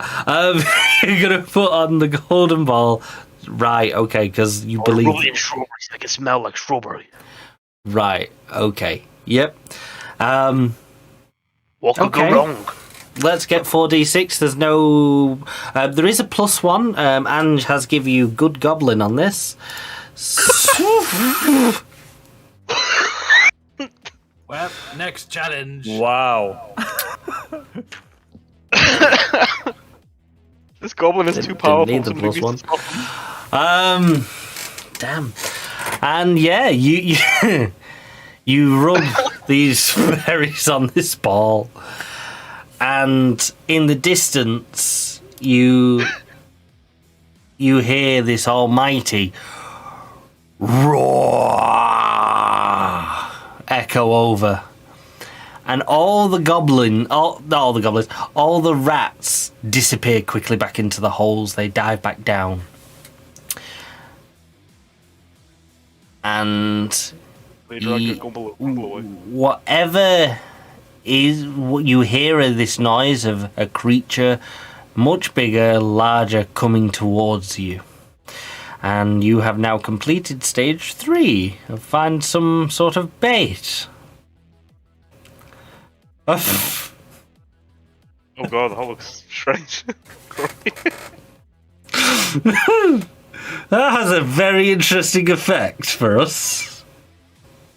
Yeah, that doesn't look great on the green screen.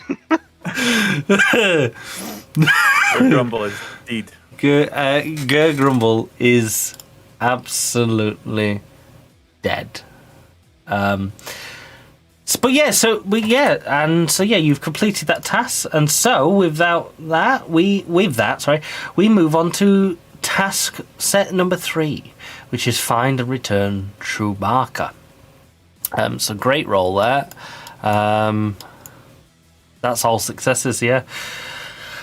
We move now on to stage 1, which is follow the trail. You hear this loud noise. You are definitely... Pardon? Oh, yeah. Oh, yeah. Yep. Absolutely. So let's get from... Chat's already ahead of me. God, you're all 10 miles ahead of me tonight. Someone Pirate has rolled a d6, which is a 2, which means again this will be happening at stage 1. This is uncanny. Chat, can we get some more exclamation mark d6s? I need 2 more, please. So the next 2 will decide what fate lies our goblins. And it's happening straight away. We have Ange giving us a 5, which means we will be running from the With Friends Like These table. Anyone else in chat want to roll me a d6, please? Would appreciate it. Come on, you lurkers, I know you're there. I can smell you. I can smell you. And Simon Pirate gets in for the second time and rolls a 1. No, Quackzilla also manages to get in with a 1. What's all with the double rolls tonight from chat? Definitely a 1 that we want. That's the same one that we had before, so let's get another roll, please, chat. I don't want a 1. Anything but a 1. Because that's the one where the goblin brought the golden orb in. Let's get a different one. Players, you may join if you wish. Oh, there we go. Fury gets a D6 in with a 5. Oh, wow. Okay. And thank you, Fury. And you're stood there, and all these rats disappear. And behind you, you all notice, as you turn around and watching these rats, there is a tall goblin stood behind you, smiling. And he approaches you. And he totally isn't a wizard in disguise. This is going to be great. Josh, it's very tall. Yes, you see a goblin who approaches you smiling. So now we move on to task set number 3. Stage 1, follow the trail. So we need to now actually... D6 to... No, we'll keep the same order for the second half. Okay. Saves me having to delete everything again and rewrite it. So carrying on then, it was stubborn. So we now move to Vex. Vex. Which one? There's 2. Oh my god, there is 2, isn't there? Why have you done this to me, people? This is next is Vex of the Mudborn Avengers, which is Meow Nerva's last goblin. So here's the picture that Meow Nerva submitted for the last goblin. Would you like to introduce Vex of the Mudborn Avengers? I'm Vex. I come from the family of the Mudborn Avengers. I want to be a builder, so I have this fine belt to hold my tools and my scissors. I know I only have one arm, but I can do just as well. We only hope. And in saying that, I will remind you that Quackzilla has redeemed Bad Goblin for this role.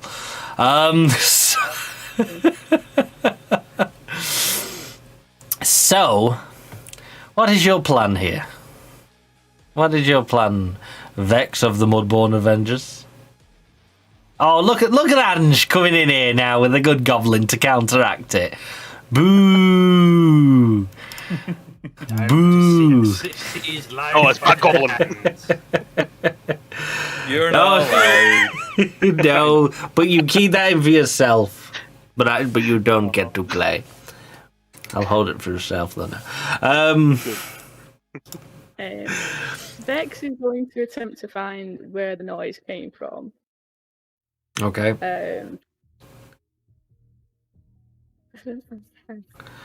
I think Vex is going to make loud noise to attract the noise to them, because we're trying to still get the dog. Yep. So trying to get them to make another noise. Because I'm assuming it's the Chew-Barka. Yes. We're hoping it's Chew-Barka. You're hoping it is. So you're just making a loud noise? Well, we're gonna. I only got one arm, so we're gonna build something and basically make a makeshift drum. Oh, you're not using the scissors again, are you? She's using the scissors. Okay. So Vex, the goblin, is attempting to make loud noises and to draw attention with using the Vorpal nail scissors, banging on a drum that they have built. With one arm. And is doing all of this with only one arm.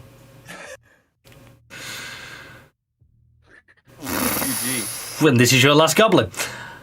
Would you like to roll me 5d6? Ooh. And Someone's been cut a bit short. oh no, he's banging out the puns. See that he survives this. Oh, look at that coming in.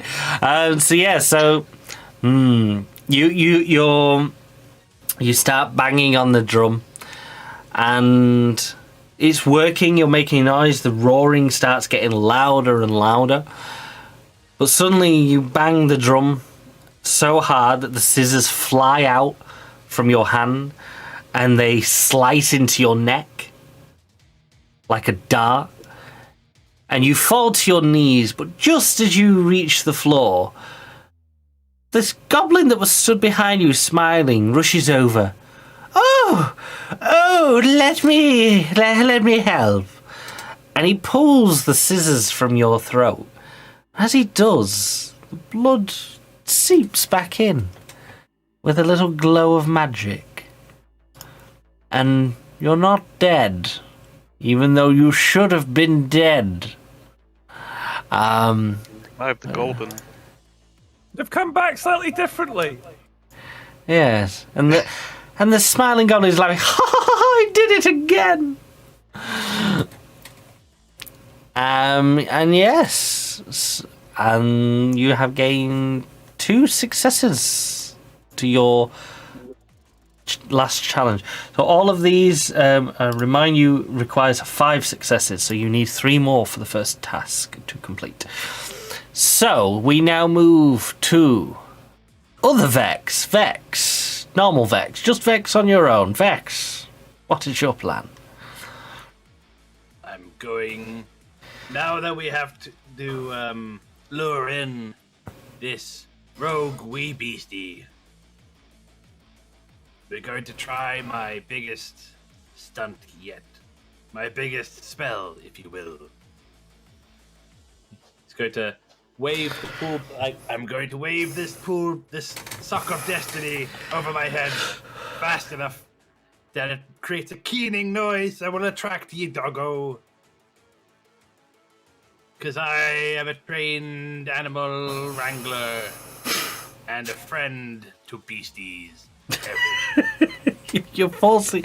I'm here trying to come up with extra ways to do it. Some of you just walking yourselves into this. Okay, so let's get 4d6 off you, all as they land. Gotta go big or go home. Middle of the road. That's not too bad. So yeah, you spin this round, and lightning shoots off from this, and there's a gush of wind, and the smiling go, oh, very good. I've not seen that one before. And the ground starts to shake as the roaring gets louder and louder. So yeah, Unlimited cosmic power. it's another success. Which brings us to Croy. You are now introducing your 4th goblin. This is the picture that you've supplied. Would you like to introduce them? Oh, I am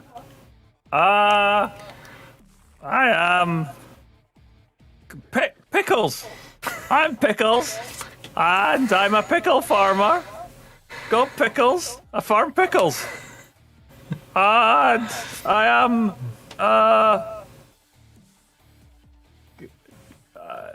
have hair and a lovely hat because I'm a farmer, and everybody knows they have hats and boots. I've got boots, and I'm walking about with a pool ball and a sock. It's got its own foot in it of destiny, and we're following the trail. I am thinking that if I use my pickle seeds, we won't get lost in the forest as we follow the trail. And we'll know that if we double back on ourselves when we're following the trail, we'll be okay. So, dropping a trail of pickle seeds as we go. And that's all I've got at the moment. This character's actually quite disturbing a little, isn't there? This idea of this goblin called Pickle dropping pickles, green pickly things, whilst in black wellies and a red hat. Just... My question is, where do they keep the pickles? We may never know. In their You'll special never know. goblin pocket. He doesn't have any pants. Don't think too hard about it. Goblin pocket. Oh, the goblin pocket. Everyone has a Yeah. goblin pocket. Oh God. God Pickly or Pickles Pickly. Pickles. Pickles. Farms pickles. So Pickles who palms Fickles. What are you doing, Pickles? What are you doing here to help? I'm making sure that we don't double back on ourselves when we're following the trail. Yep. And so that means that we'll be far more easy to see where we've been, so we'll know where we're going. Yep. Okay, so you're God Pickly. You're using your skills of farm pickles to leave a trail of pickle seeds. I think that's fair. So let's get a two off you with a +1. 2d6 +1. Couldn't write this. Yeah, and Would work. you mark out with your pickled seeds a trail. The dog. You hear the loud roar, and scattering the pickles seems definitely. It's definitely getting louder now. It's coming. The ground is shaking under this beast that's coming over the horizons. And you're scattering out the pickles on the trails, and it's making it very obvious which direction this creature is coming to. And yes, you get 2 successes from scattering pickles. That's us. We've done it. And We've got 5 victories. as you throw the last bit of pickles, you see coming up the road to where you are this creature. It is 10 times bigger than all of you. The picture is what you see, this giant ball of fur with little legs coming at you, with a face with a dog's bark and roaring as it comes at you. And as it sees you, it gets faster and faster. This picture really could have done with some sort of scale. Like a banana. Correct. And so we move on to stage 2. Catching, using the bait and attempting to catch Chew-Barka. Right, lads, this is what it all comes down to. Maybe we should ride him to victory. I don't foresee that going well. Well, we got the bait. Let's use it. Okay, so I just start stubborn talking. Is it my go? Yeah, it is your go, Stubborn Git. It is your go. Right. Well, we got the ball, which one could say is similar in shape to my magical orb. So I know how to shake and throw something like this. So I'm going to throw this ball in the air, and when it comes back down, I'm going to headbutt it forward to propel it towards the dog. And I foresee this going perfectly well, because none of my predictions have gone wrong. Yep. Good Goblin. And Fury gives you a good go. Not that he needs it, you know. But yeah, if he passes, I will smite this goal. This is 5d6, all with a +1. Saved Saved his life. from wound. So that 6 is a 7, so there's 2 successes. The 5 becomes a 6, there's a third success. The 3s become a 4, so that's a +2. The 2 becomes a 3, so that's a -1. So that's 3 successes and a +1 to the next roll. Gee. None of my predictions have gone wrong. Thank you, Fiori. And yeah, you grab hold of the golden ball, and you feel that Chew-Barka is looking directly at you. His eyes grow big, and he begins to slow down, and he almost comes to a halt as if he's waiting for you. And then as you throw it, he goes for it. And he's now chasing this golden orb. Vex of the Mudborn Avengers. You see Chew-Barka, he grabs the ball, and he now is coming right back at you with this golden ball in his jaws. What are you going to do?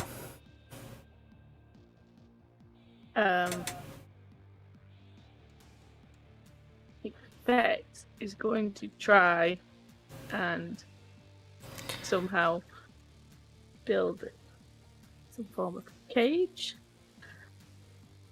Get it in. Okay. Are you using your scissors? Yes, that's the only thing he's got to be able to chop wood. Okay, yeah. So, okay. So, Vex, you're using your one arm. You're a goblin. You're going to use your one arm. You're grabbing the scissors, and you see these tents, and you have an idea that you might be able to form and build some sort of trap that will help. So we're going to get 4d6. We got a +1, and Quackzilla just got a goblin power in, so we're going to re-roll this. So we're going to roll it first, see what you would have got, and then we'll see what you do get.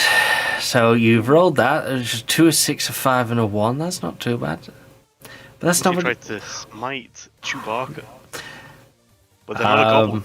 They're not a goblin, and so you cannot smite a doggo. Oh. I think that's put it back so someone can smite someone else. Who knows? So yeah, so you got a 3, a 3, a 2, and a 1. You get +1 on the 1, so you do take some damage. You help. So yes, you start cutting up the tents and everything, and you bring together. You build a net. You very quickly manage to build this sort of thing, but you have no idea of how you're going to use this to actually capture Chew-Barka, but you have created something that any of the other goblins could take advantage of here. So you have given them a +1 to the next roll, and because you've now got something in place that they're feeling confident about this goblin that's coming. But unfortunately, in doing so, you're one-handed. You're not very skilled. You do end up cutting yourself with the scissors as you are frantically rushing to make this sort of net in the few seconds that you had. I don't know why you attempted to build something in a few seconds, but hey-ho, you managed to pull something off. And has said smite Borgat because he asked. Okay, and as you build this net up and everything, you just see in the distance Stubborn Git, who was stood ahead of all of you. The dog reaches him and tramples over him as if he wasn't even there. He's bringing the ball back. He's got the ball in his mouth. And you just see Stubborn Git get squashed and ragdolls underneath this child.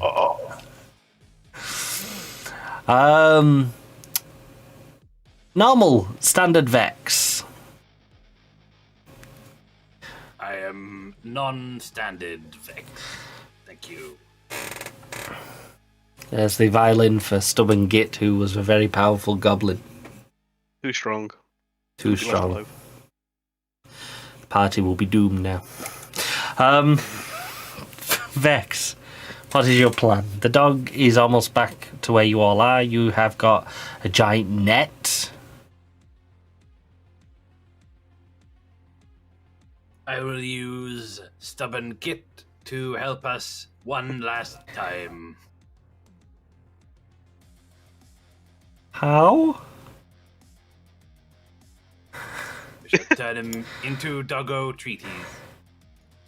As I am skilled in my culinary experience serving in the palace Okay. for the king for 17 years. Vex, So- I'm not quite dead yet. And I know how animals work because Chew-Barka and I are best friends. Vex, you're under the impression that you have magic. You're lying about your culinary experience. You've never worked in a kitchen a day of your life. But you're using your knowledge of your best friends that you think you know what they will like. So let's get 4d6 off you with +2. +1 on each of them. That saved me from death. It didn't because you have got 1 damage already. It's +2. No, it's Plus +1. Oh, no. It's +1. So, no. So that's a 5, a 5 and a 4, so they cancel each other out. Oh no, sorry. The 5 becomes a success. So yeah, you spin your hand in the air and you aim for Stubborn the Git, who's been squashed under the feet. Unfortunately, the spell backfires, and the spell ricochets back down your hand, and you somehow have turned yourself into a slab of meat that's freshly cooked on a lovely silver plate. And I smell delicious. Chew-Barka sees this and heads straight for you.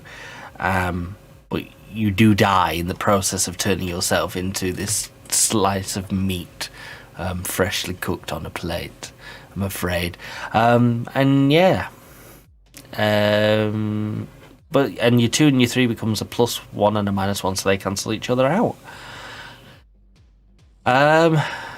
Gob, back to you. Gob Piccoli. Oh, pickles! Farm's pickles! Everybody knows that when you have a nice bit of meat, you need to have some pickles on it. So, I've got my pickles. And I'm gonna use them. I'm gonna cut them into nice slices and throw them down. I take a few pickles out from under my hat and I chop them into small bits. And as I'm going, I'm digging a trench into the trap that's been made. So I'm going to lure it over with pickles under the trap in the trench, and then we're going to drop the net on him, catch him, and catch him. Okay. Yeah. So Gob, you're using your pickles. You're burrowing a trench using the pull block in a sock with a foot because you don't have a spade. And your building is definitely going to leave a lasting impression. Oh my goodness, that's a lot of... Are you But telling you me that? You have a +1, so that's 5d6 +1. Let's go. My goodness, that's actually quite good. Nice. Yeah. So that's a 3, a 4, and a 4. So that's a +1 to the next person. But more importantly, those 6s become 7s, which means they're double successes, which means you bang, bang, bang, bang, bang, bang, all the way through. Yeah. So now, and you build this trench, and as Chew-Barka gets to the plate of the meat that once was Vex, you manage to get this trench, and you quickly enough, before he finishes eating, you manage to encircle him with this trench, and he is now captured on this little hill, and he sees the trench of pickles, and he steps over them. You have now captured him, which brings us to the final stage of the game, which is getting him back alive and not in a burrito.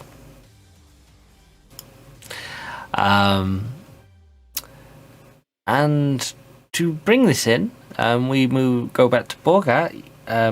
Poor Stubborn died, which means we bring out your third goblin. If you'd like to introduce him, this is the picture you have submitted for your third goblin.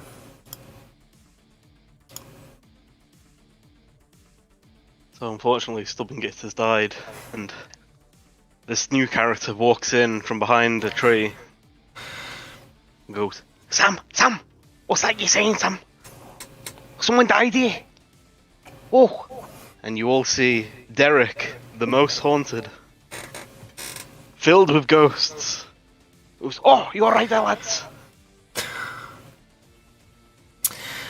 And what does Derek think of as a way to help get Chew-Barka back? Well, he's going to have to consult his, because he's a medium, obviously, so he's going to talk with the ghosts that inhabit him and go, Sam! What are you saying there, Sam? How are we going to get this dog? He's going to look at the ball to try and use that to channel, to look in, because of course, the ghosts and the 8-ball together, they help him divine, and he's going to try and see the future to see how they get it back. And everyone knows Derek. He had a TV show from 2002 to 2005. He was that famous, so he's already up there as one of the best fortune tellers. Oh dear. Alright, I'm thinking, right, Sam, he's talking to me, he's telling me. Okay, let's roll 5d6 with a +1.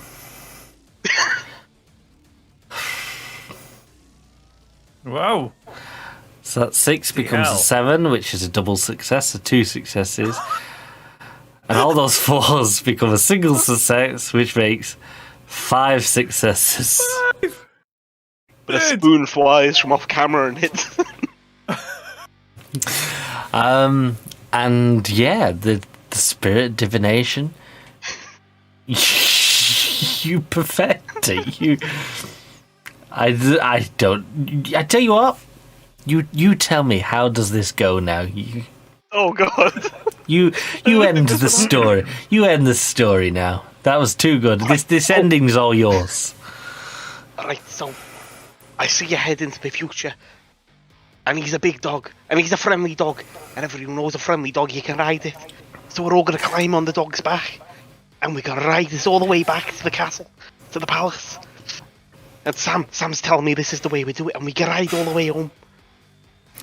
And the goblins in the way, who think that they're gonna throw spears, they just get rammed down as we run all the way home. And the king sees us and he goes, oh, you're right there, lads. Oh, you got me dog back. Oh, you're good, aren't you? And I say, oh, so Sam.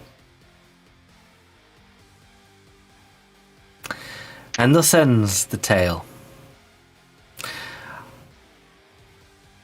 I hope you've enjoyed this highly jammy fucking experience. That ended really abruptly, didn't it? Too abruptly. Let's give a final call.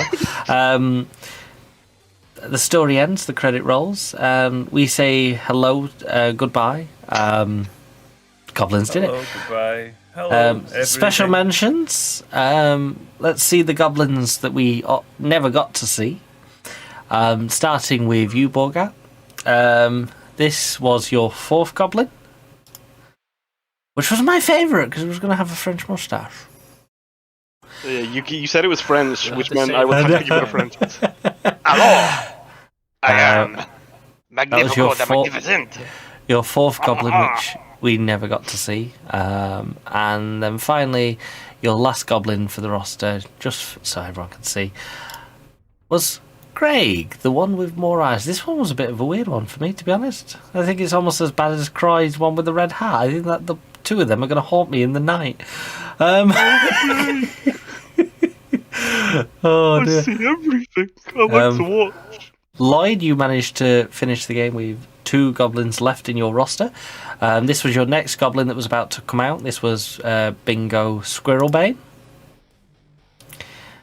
Oh, I do like this one. This is a very cute one. Very cute. And I think this is the one that you were hoping to get out on the table. I'm going to let you introduce this one. I think you have the rights to introduce this one. There you go. Hello. Good evening, everybody. Let me bewitch you with my little violin. Don't trust anything I say. Do as I say, don't do as I do. And the cannonball comes out of nowhere and destroys him instantaneously. Hurts to look at. That one really hurts to look It at. really does, yeah. What's his name? What's his name, Lloyd? Andy, the ever trolling, and his quirk is that he's constantly vibrating. It's not helping that I'm laughing. Chicken nugget or ADHD, we don't really know why. He likes a good whiskey in the evening as well. I do. And Croy, there was 1 goblin left on your roster, which was Jed with the face. Hey, my name's Jed. I've got a face that will launch shit. All the ladies love me, and I get whatever I want, whenever I want it. I'm super fit, and I can run everywhere. Ha. Well, you maybe see me next time, me and my glorious visage. Was this a self-insert, Croy? I think it was. Yeah. Damn, I thought I hit it quite well. You got. I realised when you said face that could launch a ship. And of course, Meow Nova, you managed to get all your goblins out. So we've seen all of yours. Thank you very much. Thank you very much, players, for doing that. Yeah, we got pretty close. So Tony, you got down to your last goblin, and you took 1 damage there at the very end. Borgat, you got onto your 3rd goblin, but did take 1 damage at that very end. So very well done. Croy, you lost 3 goblins, and Lloyd, you also lost 3 goblins. So that was pretty close. Chat, I think you only killed 2 of our goblins off, but because you did bring one of them back. You brought one back just to kill him. Brought back in, yeah. One you brought back just to kill again. Thank you, Samuel Pirate. Remember this for the next game you run, so I can derail it in revenge. I've hoped you've all enjoyed Goblin Quest today. Again, it's a really good TTRPG if you guys want to go and pick it up. We'll make sure we've got some links in our Discord of where to go and find that, but it's your basic Amazons and stuff, you can go see that. Previous episodes are on our YouTube if you want to go watch that. If you're watching this on the YouTube, come and join us on the Twitch, as always, and come and join us in the Discord, and thank you for watching. Make sure you subscribe. And that's about it from us. Much appreciated. Thank you, everyone, for watching. Thank you, players, as always, for joining, and thank you for your amazing pictures, as always. I think it really does add to this game. And, yeah, hope you have the nice weekend to come, and we will see you next week. Good night, everybody. That is so creepy. Please stop doing that. Bye-bye.